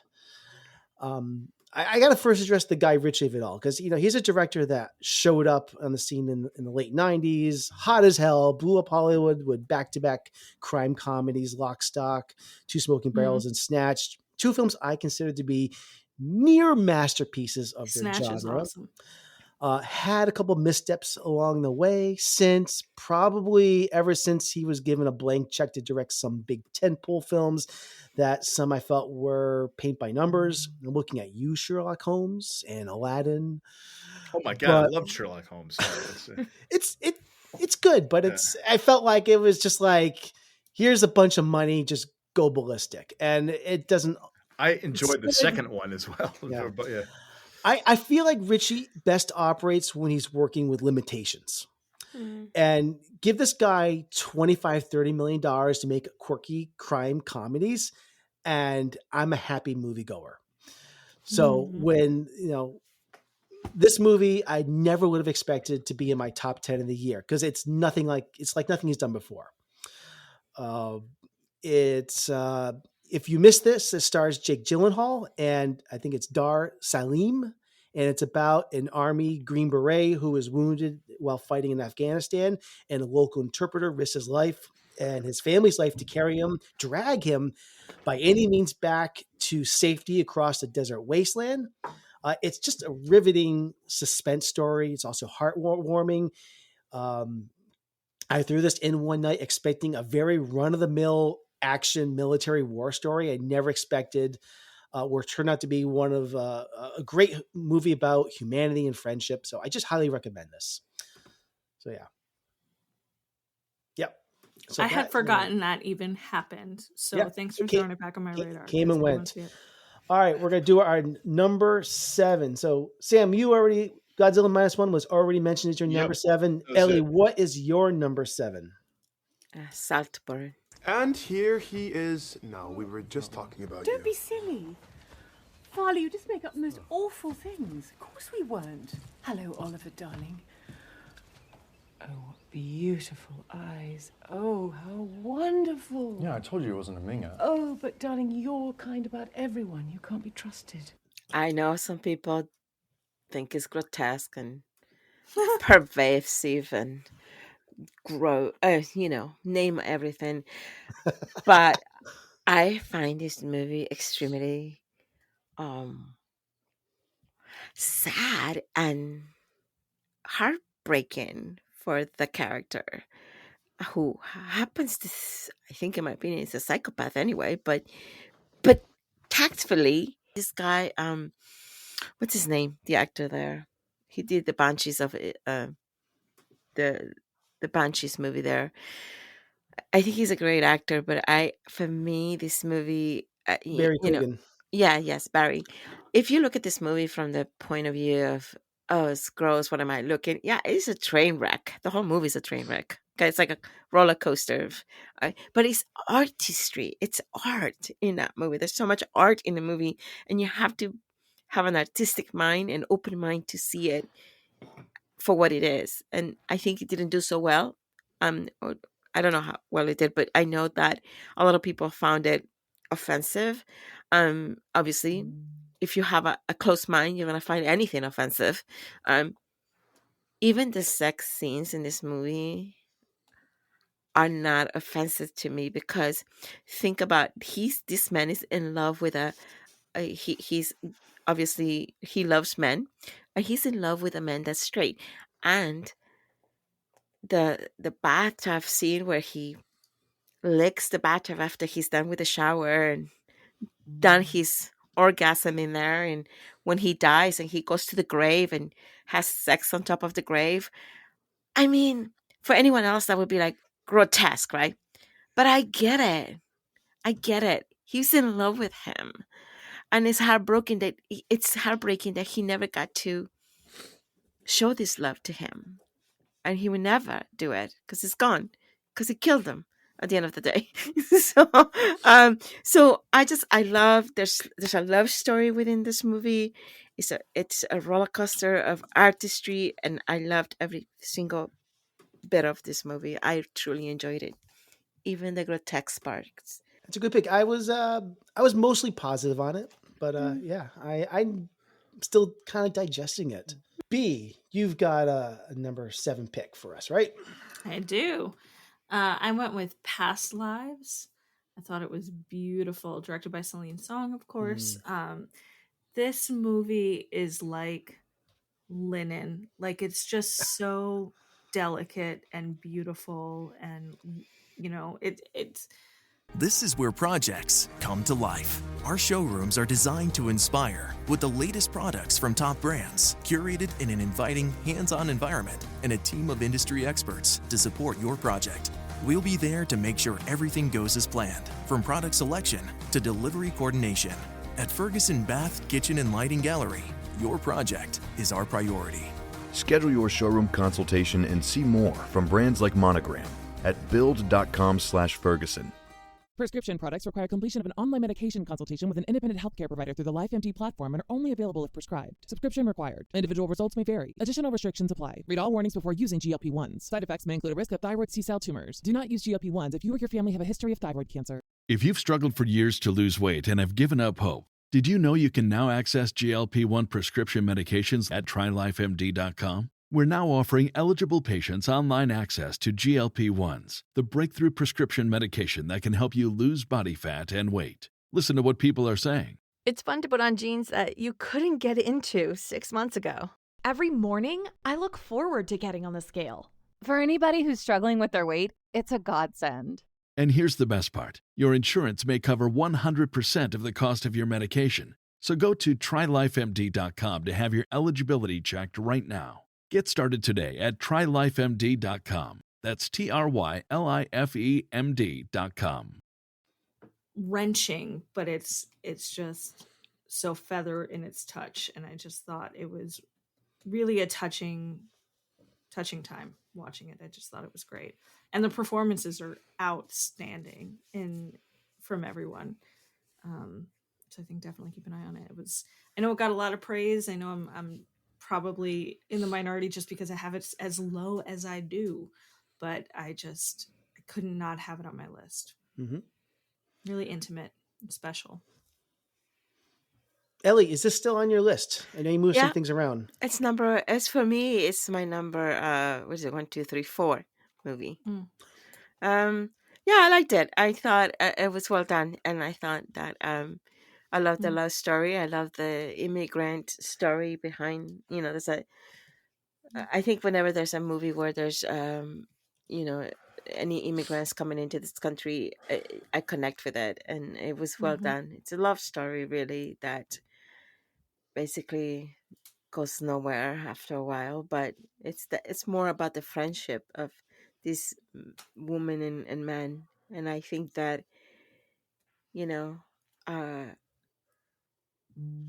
we all have that one friend that moves away and we loved, but it didn't happen. So, yeah. And we change. Yeah. And Greta Lee just does, amazing. Yeah. Yeah. It's a really well done movie. Yeah, I liked it. All right, great. Before we go on to our 7th pick, we just want to hear from friend of the show, Brian Scuttle, with his number 1 pick of 2023. Hello, this is Brian Scuttle with Sonic Cinema, and I am presenting my favorite film of the year. And it's funny because of the fact that it was a film that I actually saw on the last day of the year, but in the week since I've seen it, it really connected with me on an emotional level. And that is Wim Wenders' Perfect Days. This film is about people who do jobs that many people don't necessarily think of except to think of them in derisive terms. And I really, really love that. And this speaks about the type of passion for a job as well as the type of work ethic that one must go to perform certain tasks. And I really was quite taken by this film. It was a beautiful film.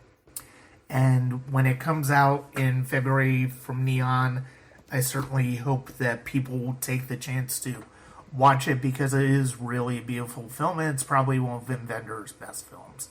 So those are my thoughts on Wim Wenders' Perfect Days, my favorite film of 2023.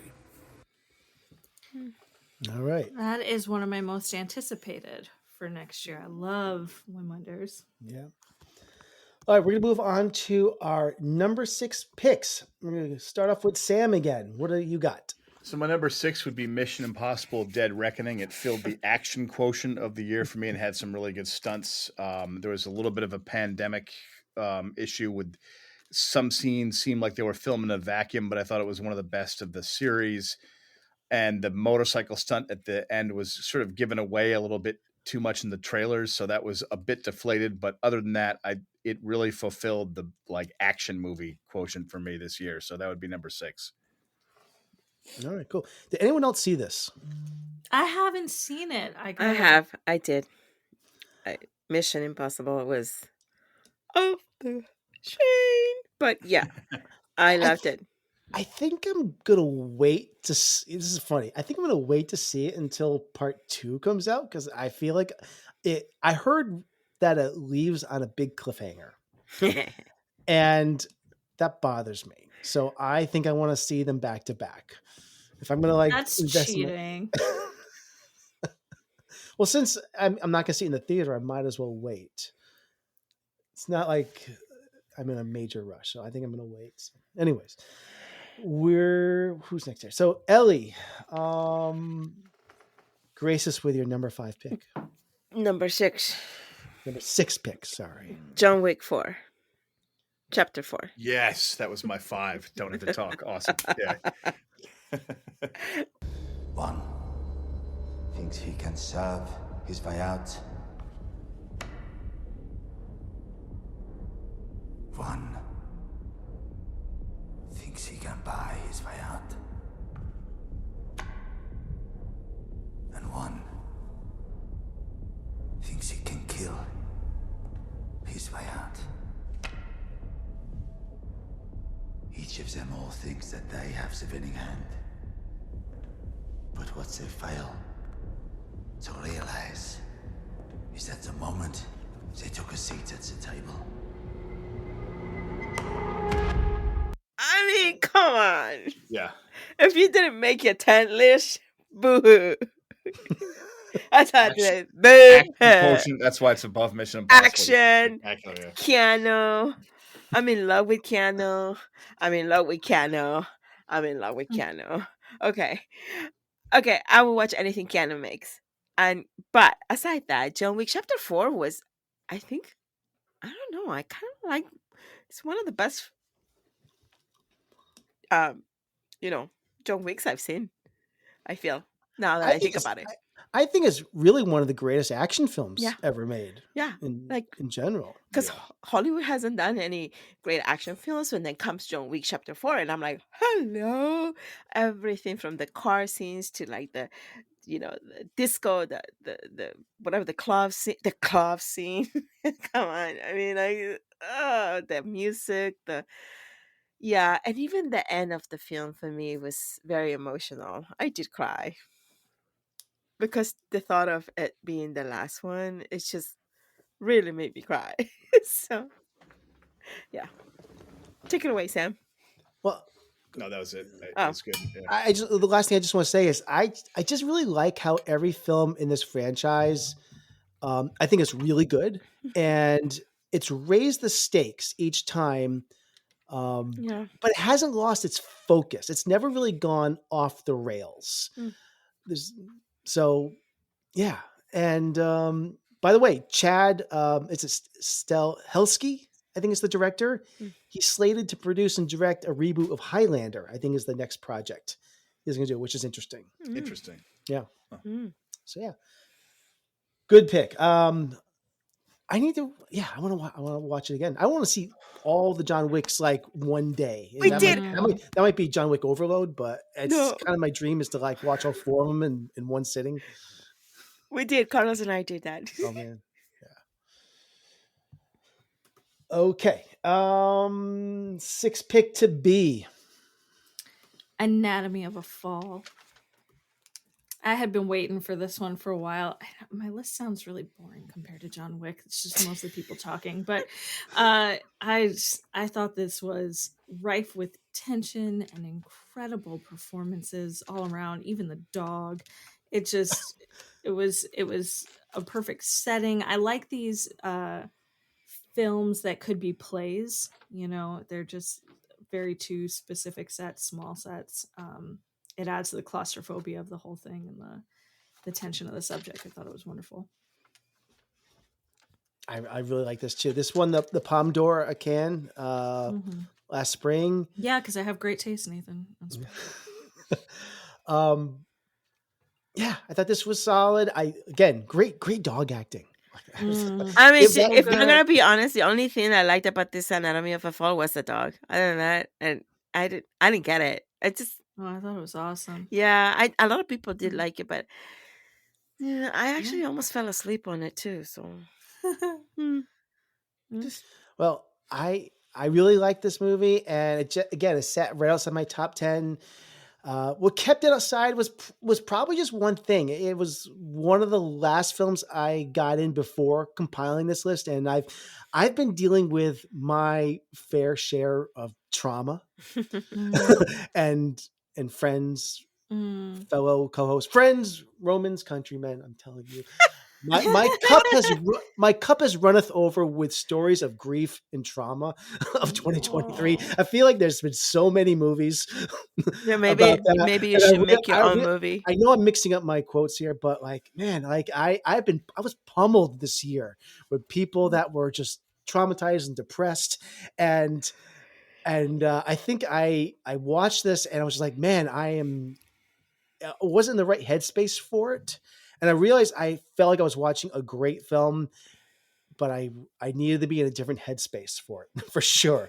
But I just loved what the message of this movie was. And we talked offline a couple of days ago about this. And I don't think this movie is necessarily about whether this woman did this murder or not. I mean, that's what the movie is about. I'm not giving away anything here, but it's really just about, can you make it decide what this marriage is about just by listening to a 5-minute audio tape. It's the court of public opinion. Exactly. That's So on trial in this movie. it's really a riveting study of that, which I found very, very moving and interesting. So it's Sandra Hüller, wow. Yeah. I had never seen her in anything before. No. And now I just want to see everything she's ever been in. Yeah. So yeah. Really liked it. I need to watch it again when on a cheery spring day. Perhaps. I don't know. All right, we're gonna move on to our. No, I have to do my number 6 pick. There's so many movies. I'm losing track. My number 5 movie of 2023 was 6 movie. Sorry, 6 movie was May December from Todd Haynes. Also great. And what's it like with Georgie, your friendship? I haven't really talked to Georgie much since then. Georgie's very sensitive. He always was very, very sensitive. What's your relationship like with him and your other kids? How is that relevant? It's my understanding that the movie takes place between 1992 and 1994. Am I wrong? So why would you need to know anything that happened after that? Well, there are things that exist inside people that don't necessarily come to head until later, and I try and look for the seeds of those things. Of course I talked to Georgie and to Billy and Cassidy. I'm their mom. The reason May December makes my list is for a couple of reasons. It's got what I feel is the best acting tandem of the year with both Julianne Moore and Natalie Portman in 2 of the most juiciest performances of the year.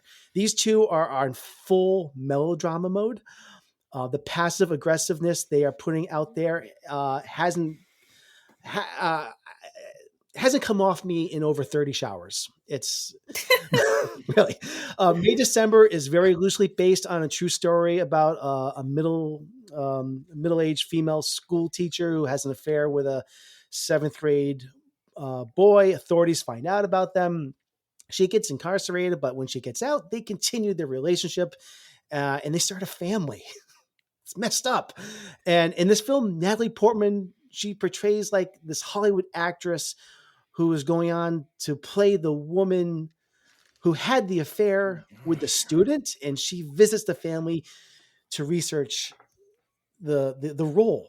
And it's so what's really messed up.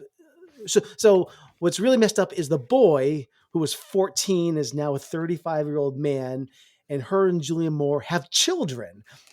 And the oldest is about to graduate high school, which adds such an interesting dynamic to his character because his childhood, his innocence was ripped away from him, and he's now torn between these two worlds. And that's played by Charles Melton, who I already told you before was my supporting male performance of the year. He's amazing. He's basically kind of like this man-child, but he's torn between these worlds. He's the reason to watch this movie in a lot of ways. Like I said, characters are planting emotional time bombs. There's so many layers to this film. Natalie Portman is an actress just portraying a woman who left her life, her husband, her family for a 14-year-old boy. This movie's just insane. I love this film, and I love the lens that Todd Haynes has for this movie. I think it's just incredibly gorgeous film, and has a lot to say. There's so many layers to this movie. I agree. I thought it was awesome. I didn't like it. Sam, did you see it? Which movie? Let's talk about May, December. It's okay. Haven't seen it. No. Yeah. It's streaming on Netflix. Nice. Yeah. Ellie, we're going to go to you. Your number 5, actually, your number 5 movie. Killers of the Flower Moon. Killers of the Flower Moon. Yes, that was my number 4. It's shared to spoil everything else, but we're just for time's sake, was also my number 1 movie. My number 1. And B's number 1 movie. So we can all share our thoughts on this film now. But you can start, Ellie. Well, the only reason it's in number 5 is because I didn't put it in number 3. Okay, I don't know. It's because, oh God, there's another movie in number 1. But if that other movie wasn't a number 1 this year, it would have taken number 1. But this movie is based on a real story of the Osage women and what they went through. And for me, I was angry, I cried, and I was happy at the very end. I'm glad that Scorsese decided to tell the story along with DiCaprio, and I'm glad that they brought in an actual indigenous woman to portray the women. Mm-hmm. That is no longer someone painted with a brown tint portraying an indigenous person. This is huge in my heritage. Especially huge that Lily won the glove yesterday, and I am really looking forward to seeing her grabbing the Oscar, because many years ago, and I can't remember the year, but there was Marlon Brando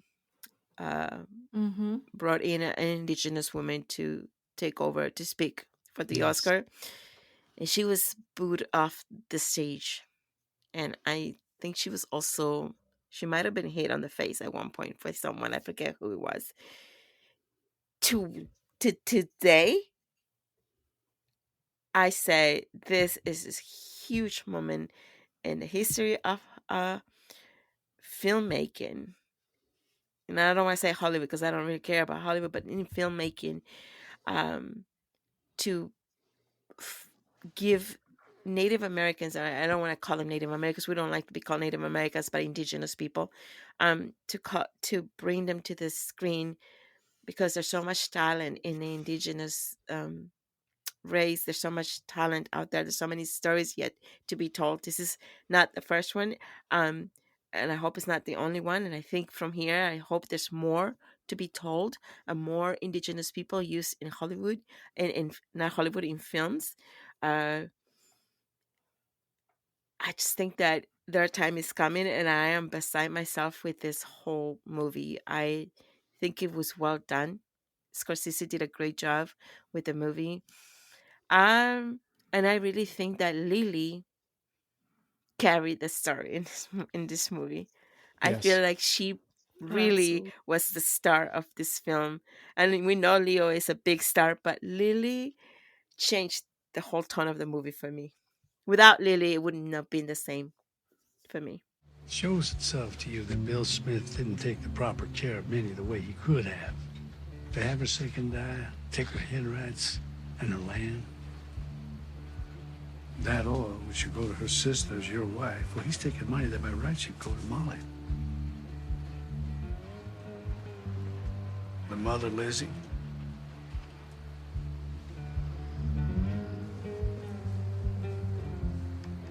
He's not in good shape. She won't last. Most Osage don't live past 50. With these women dying, with how Osage suffer from illness, you have to make it the head rights come to you. You see? I just thought this was so well done. It's It really was, yeah. This is where projects come to life. Our showrooms are designed to inspire with the latest products from top brands, curated in an inviting, hands-on environment, and a team of industry experts to support your project. We'll be there to make sure everything goes as planned, from product selection to delivery coordination. At Ferguson Bath, Kitchen, and Lighting Gallery, your project is our priority. Schedule your showroom consultation and see more from brands like Monogram at build.com/Ferguson. This is where projects come to life. Our showrooms are designed to inspire with the latest products from top brands, curated in an inviting, hands-on environment, and a team of industry experts to support your project. We'll be there to make sure everything goes as planned, from product selection to delivery coordination. At Ferguson Bath, Kitchen, and Lighting Gallery, your project is our priority. Schedule your showroom consultation and see more from brands like Monogram at build.com/Ferguson. it's a terrifying story, but Scorsese, I think, really leaned on other people, and I think the performances are incredible. I love the end. I think the end had some people, it was maybe a little bit divisive, but I thought it was wonderful and beautiful. And I'm glad this story is being told, but I love the way that it was told. And I think I don't think it was too long. I think it needed that time to breathe. Mhm. And I think it needed that time for the grief to soak in to it. And I think half the people who are complaining about the runtime didn't complain about the runtime for The Irishman. So get over it. Exactly. Yes. Well, remember, they True watched that. The Irishman at home where they could pause it. That's why. Yeah, right. I agree with everyone's sentiment so far here. The only thing I want, it's not a complaint at all, but I wish, and this is just because it was necessary for the narrative, but Lily was so amazing in this film that I was kind of saddened that because of the way the story is, she had to take sort of a back seat in the second half of this movie. Yeah, you feel her absence. You do. And and that didn't hurt the movie, but I felt, like you said, I felt the absence of her because of the way the story unfolds. And the only other thing I want to say is that the incredible score from legendary composer, musician Robbie Robertson, who we sadly lost earlier this year. This is my favorite score of the year. I kind of wanted it to win last night, but it didn't. That's okay. But You'll get him next time, Nathan. Yeah, we'll get him next time. But he also collaborated with Scorsese on The Color of Money, Raging Bull, and The Irishman as well. He was famously known for being in the band, which is I really loved as well. But this is great score. Great movie. Yeah. All right. It's definitely gonna make history with the indigenous people. Absolutely. And just for me and for any other person in this heritage, I think we're celebrating like we won the glove. we're like, oh yeah, I think I was drinking, jumping up and down. I'm like, I can literally take a wine glass now, okay? I didn't, but it's a win for me too, just to see it. Great victory, yeah. Mm. All right. I'm going to mention my number 5 film, which is still a Michael J. Fox movie. It's directed by Davis Guggenheim. One of my biggest regrets of the past year is that I didn't watch enough documentaries. I usually watch about a dozen or so. I barely watched any last year. And I like to do our 2024 movie resolutions some point. And this is something that I think will be in my list to correct. However, one of the few I did see last year was this film. And this was incredible. Davis Guggenheim also did a couple from a few years ago. You probably have heard of Inconvenient Truth, which was one that was very well known. And he also did Waiting for Superman, which was this examination of our education system, which was a real eye opener. This was in my mid-year top 5 back in June. This is incredible. I never knew I needed this movie, but I really did. It's heartbreaking. Here is a man who was on top of the world after the second and third Back to the Future films, and it was very shortly after that he learned about this diagnosis of Parkinson's. In this film, you see him dealing with his daily routine. Nothing is sugarcoated. The man is in pain. He's open about it, and as you watch this, you realize, what a treasure he is, and we're likely, we need to appreciate what we have now, because nobody knows for sure how long he's going to be around and what the future holds for him. It really doesn't look great. I know I'm painting a bleak picture, but I don't want to detour people from watching this. But the truth is, it is a difficult movie to watch, but in many ways it's because of the subject matter, but it is an important film. After you watch it, you really do gain a greater perspective on life and possibly the many things that we take for granted. So, just before the start of the season, Steven sent me a copy of this script. Whenever Gary said Steven, I knew he meant Spielberg. Steven wanted you for the lead role. They came to me asking if there was any way I could let you out of the show. I didn't mention it to you then because it was just impossible.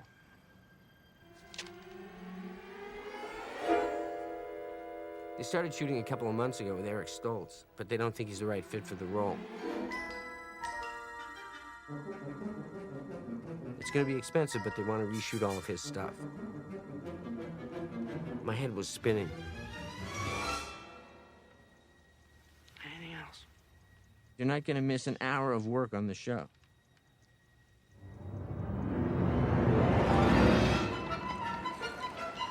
The deal was made. A Teamster driver would pick me up at 9:30 a.m. and take me to Paramount, where I would spend the day shooting Family Ties. This is already won Critics' Choice for Best Director for a Documentary Feature, so it's getting some praise already. That's awesome. The thing that really makes this incredible, makes it special as a documentary, as well as the way that they do it. They use all this archival footage as Michael is narrating the story. So you see the movies, the TV shows, even commercial and TV spots that he's done over the years. And they're using that to to show his story. So they use like recreations and things like that. It's really a brilliant way for him to tell a story. I've never seen it done before, and it just really needs to be seen to be fully comprehended. So I highly recommend it. So it's on Apple TV Plus right now. So yeah, my number 5. Okay.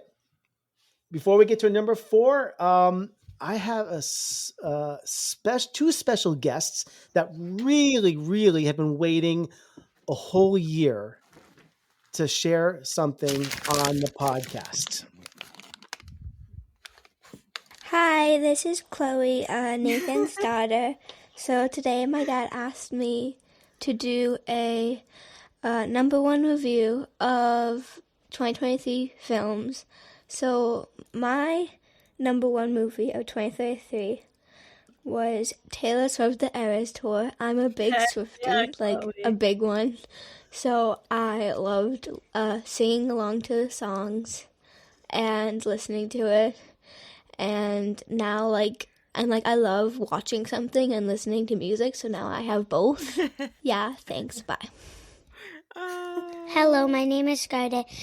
I am Nathan's other daughter. My dad asked if I could do this thing where if I could say when what my favorite movie is from 2023. And my favorite movie was Trolls Band Together. I liked it because I liked when I saw Baby Branch. It was very cute, but it was also very weird when I saw him. That's it. Bye. They have great choices. Adorable. Oh, goodness. Yes, they do. They've been waiting all year to be on the pod, so there they go. Woohoo! Yes, That's I like their picks. Yeah, Me plus, too. No, there's a business side of this that we need to reach a whole new demographic. That's what this is really about. Yeah, I mean, I hope it's not the last time. Right.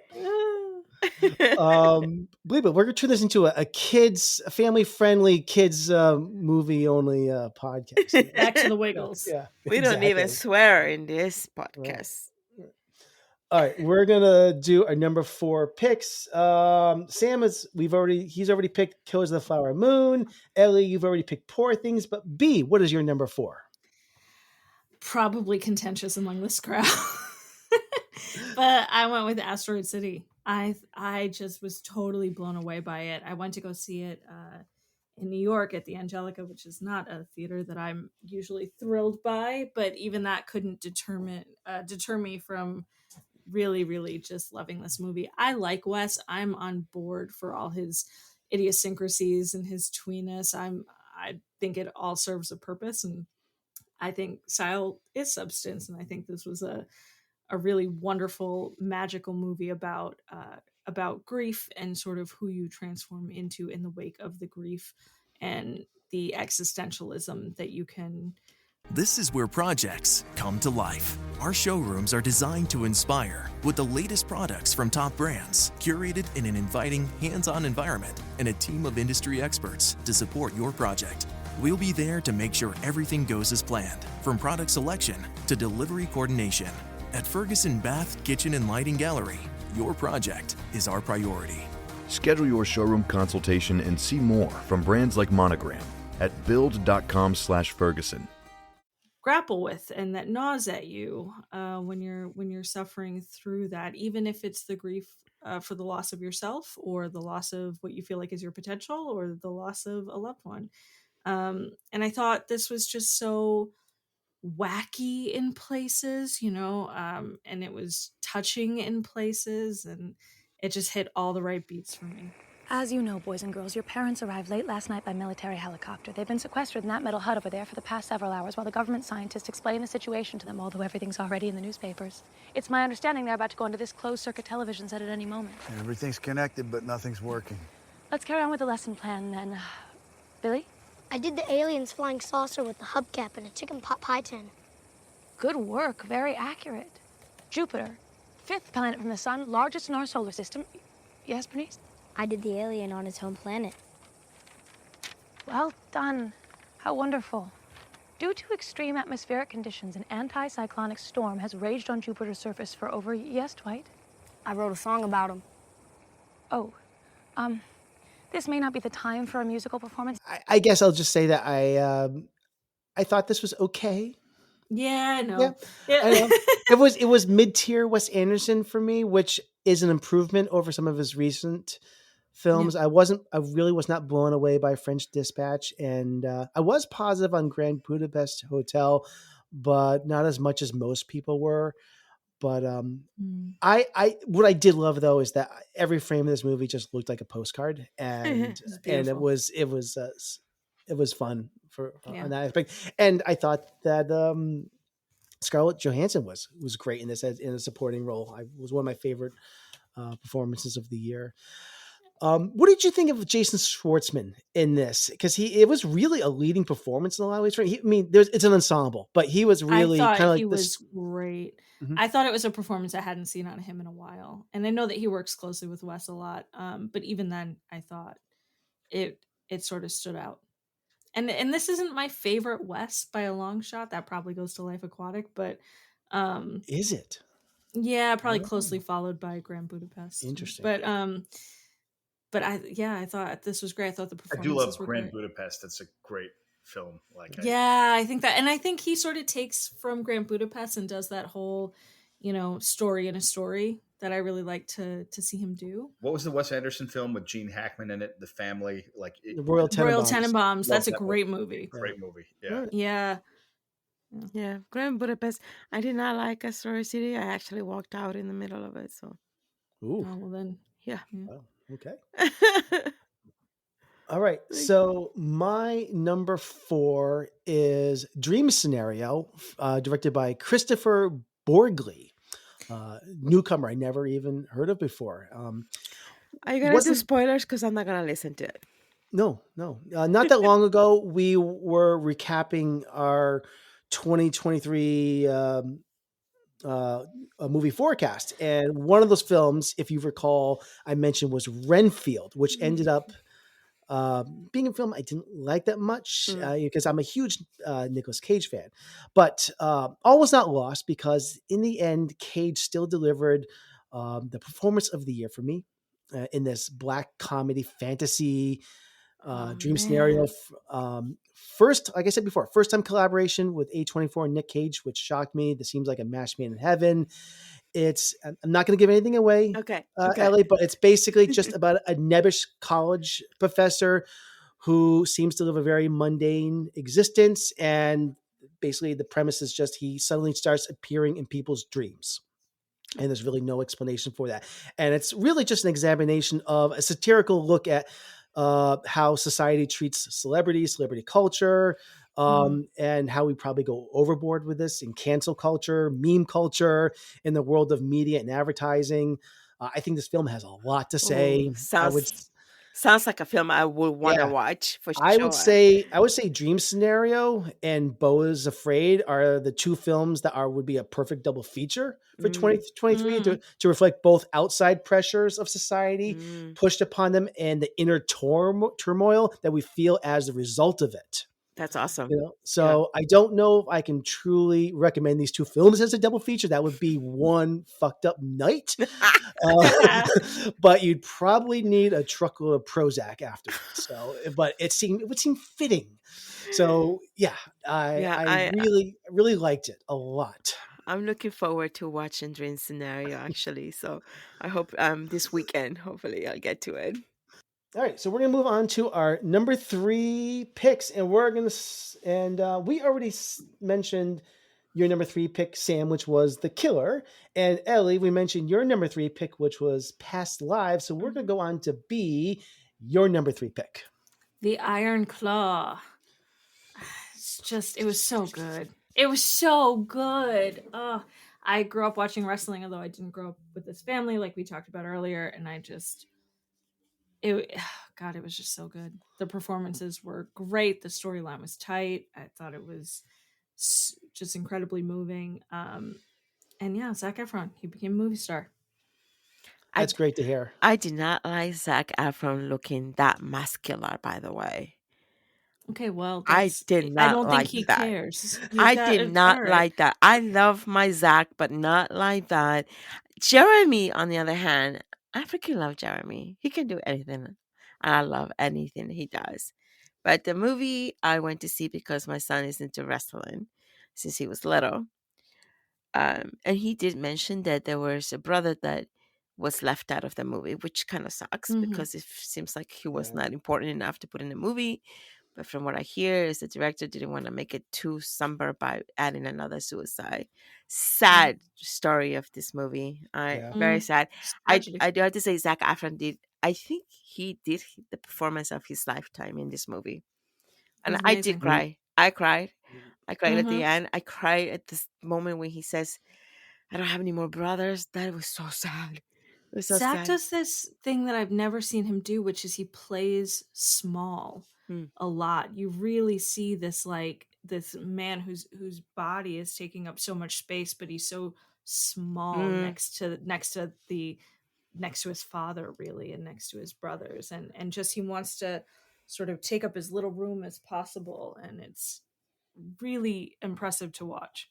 Yeah, he did a great job in this film. I think he did shined, and I Yeah. don't think I've seen him do this well ever as I he don't did in think this. so. No, I I don't was think trying to so. think of other stuff he's been in. I don't think I've seen him No, do this. no, not at all.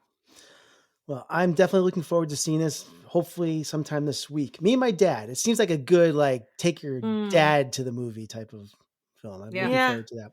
Yeah. All right, so we're gonna get to our. No, I have to do my number 3 pick, which is Spider-Man Across the Spider-Verse, directed by Joaquin Dos Santos and Justin K. Thompson. Like we said earlier, this was I think this was a big year for animation and animation that pushes boundaries between this film, the Turtles, The Boy and the Heron. I guess I might have to throw Super Mario Brothers into the mix just because, as much as kids are into Mario, it is a franchise video game character that is now 40 years old, and our generation grew up with these characters. So it is a film appealing to both Gen X and Y, as well as young children. So it's proving animation isn't just for parents to put their kids, in silent mode and occupy them in the other room. So I just love that, we're getting a variety.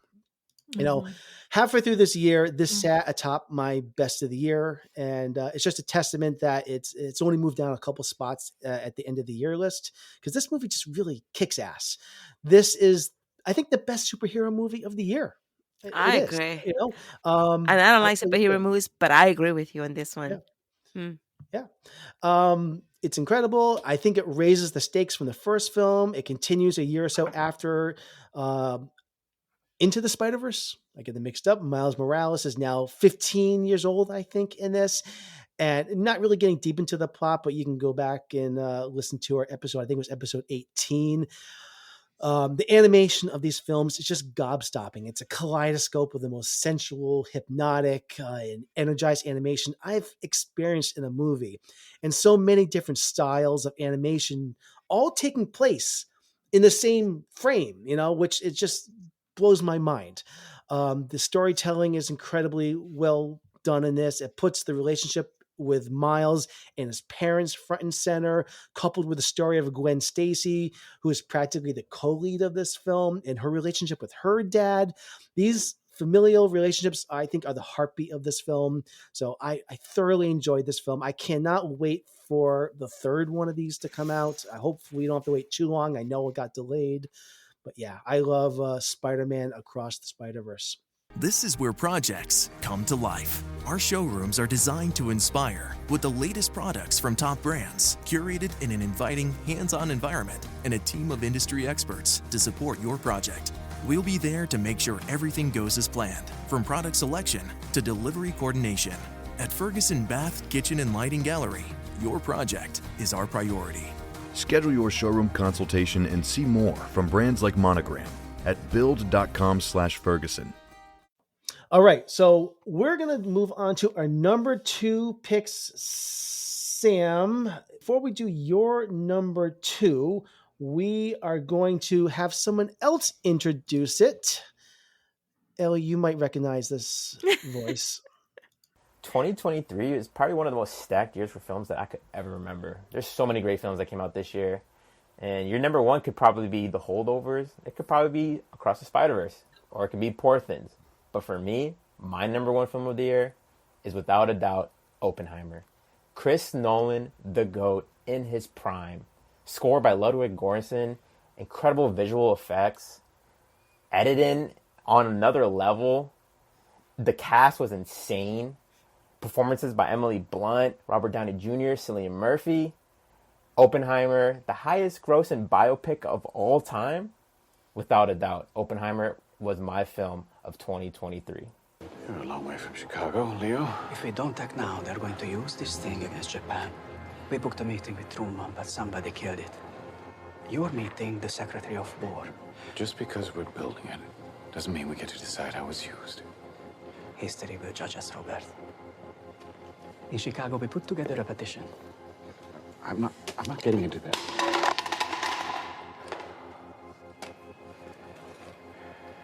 Just tell me your concerns and I'll relay them. My concerns? Germany's defeated.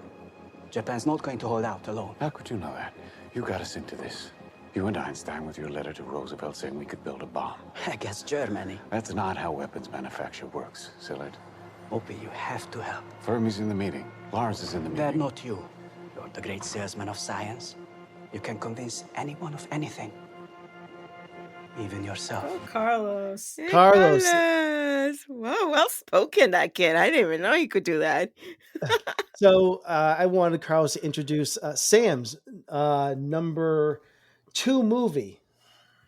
So I thought that opinion was amazing, and it was a real tough spot. I almost put Oppenheimer in the number 1 spot.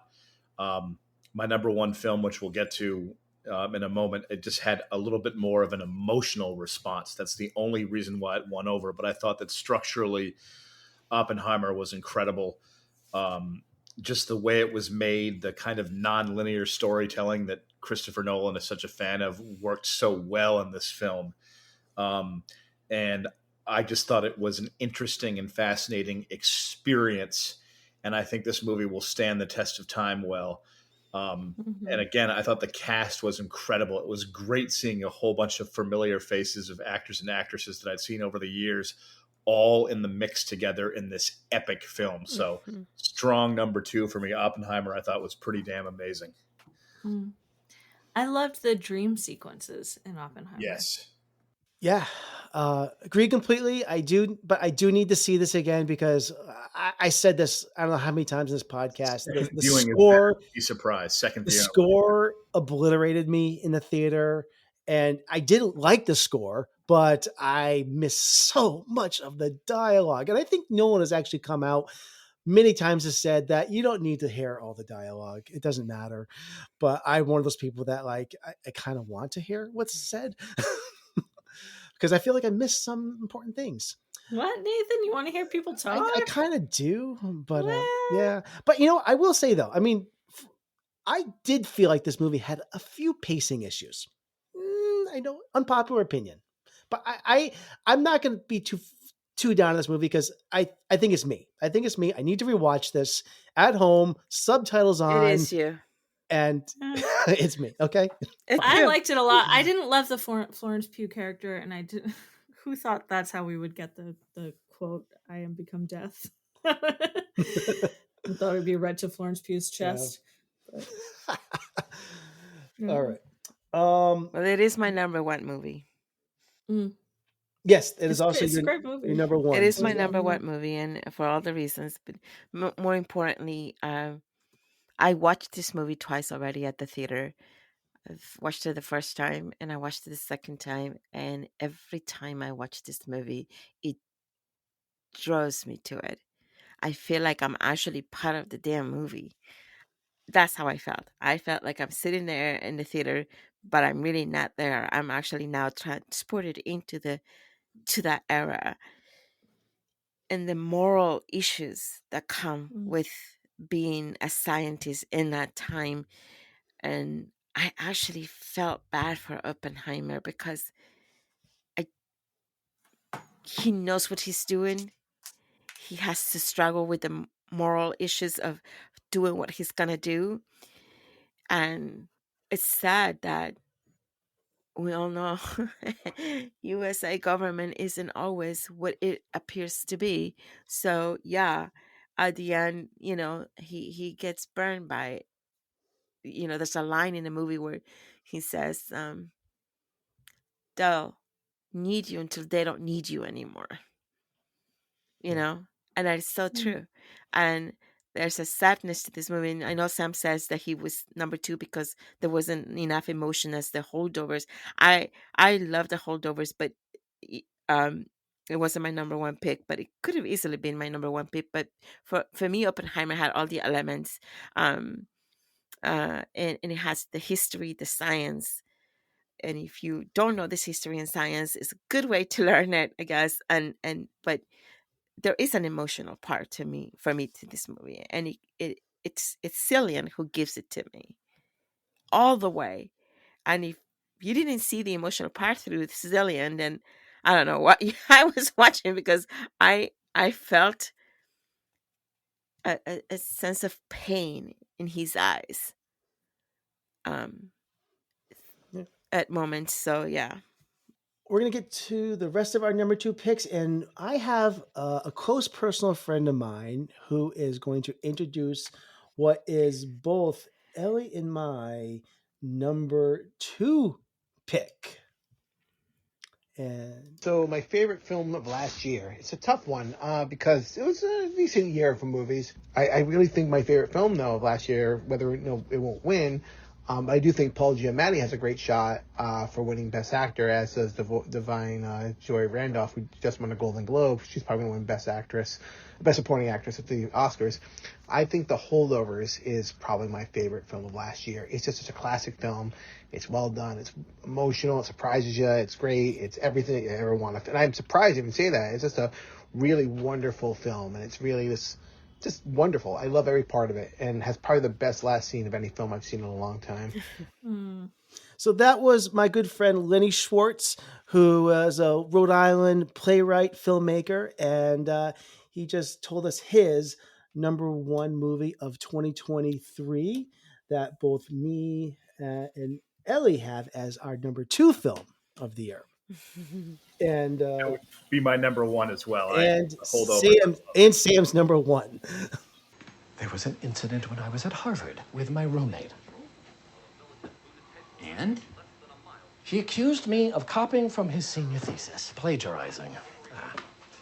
Well, did you? No, he stole from me. That blue-blooded prick's family had allies on the faculty. I mean, their last name is on a library, for Christ's sake. So he accused me in order to sanitize his treachery, and they threw me out. Hey, so you got kicked out of Harvard for cheating? Nope, I got kicked out of Harvard for hitting him. You hit him? What, like punched him out? Nope, I hit him with a car. For me, an Alexander Payne film feels like a Saturday afternoon with no plan that turns out to be the best Saturday ever, and a lot of his movies feel like that, and I was just blown away by it. It was my emotional response that just made it such a gem that, for me, gave it a slight edge over Oppenheimer, even though Oppenheimer is by far and above the more epic motion picture. Excellent. Yeah, Alexander Payne. I think he's just so good at creating like iconic, like flawed characters, especially the last 25 years. I mean, case in point, like Warren Schmidt, played by Jack Nicholson, about Schmidt, and Tracy Flick, the Reese Witherspoon character in Election, and the Grand Pumbaa of the Election is so good. And Miles Raymond, gloriously played by Paul Giamatti in Sideways. The Holdovers is right up there with, I think, Payne's best films. And I have to put alongside Sideways as 1A and 1B for me. I love it that much. And I think Paul Giamatti has turned in a tour de force performance as Paul Hunnam, a strict high school history professor at a prestigious New England academy. And he's forced to stay at a school during the holiday break to babysit several students who are staying at the school. No, it's really funny. I know nobody here but me has seen Dream Scenario, but I think it's just kind of interesting that probably my favorite 2 leading male performances of the year were from middle-aged white men in the role of high school teachers. I'm not sure what that says about me. But yeah. You're funny. I thought Paul was really funny in his speech yesterday for the Golden Glove. Oh, I wish I'd seen that. He's so funny. He went up there. I really enjoyed his talk. He was so natural. I just think, again, I think there's a big theme of trauma this year, and another movie about trauma. I love that this film peels back the layers of each of the 3 lead characters to reveal their trauma. One of the things that I thought made this film very special was the look of the film. It's a real love letter to early 70s new Hollywood movement in its pacing, its color palette, its soundtrack. Everything about That's this really movie great. is gorgeous to me, and the characters are so real and down to earth. And even though this is a heartfelt drama, there are some just hysterical dialogue in this Yeah. too. And it's Some so, great one-liners. they're so, all the characters are so relatable, right? They're just anyone, it could be any one of us in that situation. So, B, your number 2 pick. I definitely want you to talk about this. My number 2 surprised me so much. I did not expect this to even make my list. It was like very vaguely on my radar. The Boy and the Heron. I thought it was missed so many films. moving and beautiful. It was really a culmination. If Miyazaki doesn't make another film, what a swan song to go out on. I mean, this is just, and I hope he does. I hope he does. He feels like a person who just has creativity oozing out of his bones, his marrow. But it really felt like all of his films had led up to this. And I think for some people that reads as messiness, but for me it really read as like everything until The Boy and the Heron was almost like a dress rehearsal. And this is just a beautiful portrait of childhood exploration, of parental and child relationships, of fantasies, of worlds, and the weight of all that. It was just beautiful and touching, and in that Miyazaki way, it was a little wild and funky and effortless. It was just really astounding, and it blew me away so much. This is my biggest surprise of the year, and I can't wait to watch it over and over and over again. I took my niece, she is 14, and I don't think she had never seen a Miyazaki film before, and I don't think she's seen anything like this. Any movie that touches on these subjects as a young person, any movie that looks like this. I think it was just all new, and it's incredible. See, this is not where I would advise someone to start their Miyazaki journey with this movie, but interesting. She's 14. Okay. Yeah, okay. I wanted her to come to the movies with me, you know? Right. Interesting. Okay. I will admit, I was lukewarm. Yeah. Yeah. I thought there were a lot of ideas that were tossed around in this, and they felt somewhat incomplete or abandoned, and the movie I didn't feel fully accessible. I was so thankful I got to see this in IMAX. And how many times will I see a Miyazaki film in IMAX? Yeah. So I am grateful for that. And I will cherish that experience. I got to see this in the theater. It's the first time I've seen Miyazaki in the theater.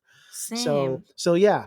But and those ideas that feel abandoned, for me, that was like, I love when movies don't explain everything, or if they leave something to the world. You know, they're just like, this is here.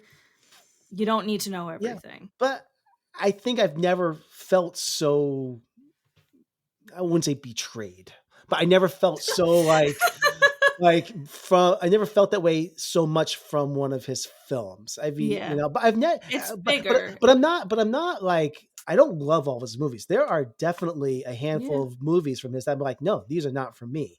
But this was one I felt like had such grandiose ideas that like, there's something here, but I don't understand it. And I felt like there was a lot of things. There's so much bird poop in this movie, and like, is this just a metaphor that life is shitty, or is there something else going on here? I don't know. And there's all these references to like Disney classics. We got Snow White and the Seven Dwarfs and Alice in Wonderland, and like there's all this stuff just sticking to the walls, and like, but what is it all about? What is going? And like, I don't know. I don't know if we're supposed to know. I don't even think everything meant something. I think you can just sort of let it wash over you like a dream. Yeah. All right. So I think that really is everything, because our number one picks we have already stated. B, your number one was Killers of the Flower Moon, as was mine. Yeah. Sam, your number one was The Holdovers, and Ellie, your number one was Oppenheimer. So there you have it, our top 10 films of 2023. Now, I think we're going to end it there tonight because we've been going for a long, long time. But I just want to say, is there anything else, any other honorable mentions, other caveats that you just anyone wants to say before we wrap this up? But any films? Yeah, go see They Clone Tyrone. That was pretty close for me. It was a good movie. It's on Netflix. It's good to see Jamie Foxx on screen again. Go watch it. There's definitely a few films I got to catch up on, but I'll be watching those in the early part of 2024 in the next few weeks. Okay. I usually take a break in January. It's TV time for me. Yeah. I want to mention one movie that has not come up, and it was never going to make anyone's list. But Fast X? the very beginning of the year, I watched Infinity Pool from Brandon Cronenberg. This is not the best movie I ever saw, and I went into it knowing absolutely nothing about it, I remember. But I think that's sometimes the best way to do that when you're watching a movie where the director's last name is Cronenberg. This film was wackadoo. And basically there's this resort in a country where the rich can do whatever they want. They can even getting away with murder. It stars Mia Goth and Alexander Skarsgård. Their performances are what make this movie so compelling, especially Goth, who is really becoming one of Hollywood's it girls right now. Can't wait for Maxine. There's a trippy drug montages and a score from Tim Hecker that creates this incredibly unbalanced atmosphere. I'm not going to get into the plot because it's just so weird. But if you are familiar with his father, David Cronenberg's film, The Apple Hasn't Fallen Far from the Tree. It's a wild ride, and it's just one of the it's probably the most insane, crazy movies that I saw all last year. And if I could have fit it somewhere on my list or honorable mentions, I would have done it. I just want to mention this movie because it stuck with me all year as the most insane movie I saw of the year, and I think people should check it out. Yeah. I loved Possessor. I thought it was great. And I really like David. I thought and I like his newer stuff. I thought, was it Crimes of the Future? Yeah. Was 2 years wonderful. 2 years in a row, I would say the most insane movie I saw came from a Cronenberg. Yeah. They're great movies. Yeah. Sam, anything you want to mention? Any other honorable mentions or caveats about your list? Or I mean, I did like Tetris. That wouldn't make it on the list, but I like the business aspects of the film, and it was a little convoluted, like not the best structure, but it was cool the way they filmed it. Yeah, I was entertained throughout. These were great lists, great top 10s from everyone. Thank you so much. We will be back next week where we're going to be doing our 2024 movie forecast, which I cannot wait to hear what movies we're all looking forward to this year. So that concludes our show for this week. We sincerely appreciate you tuning in. As a final reminder, if you are enjoying what you hear, please consider leaving a rating and review. Your support truly brightens our day. The ideal platforms for this are Apple Podcasts or iTunes, or whichever platform you use to access our show. Stay connected with us on Facebook, Instagram, Threads, or TikTok, and on Twitter, which is at Back Frame Rate on Twitter and Back to the Frame Rate on Facebook, Instagram, Threads, or TikTok. So many platforms. And of course, the most effective way to support us is by sharing our episodes on your social media platforms. Your support means the world to us. Back to the Frame Rate is a proud member of the Western Media Podcast Network. All right, that is it. The show is over. Goodbye.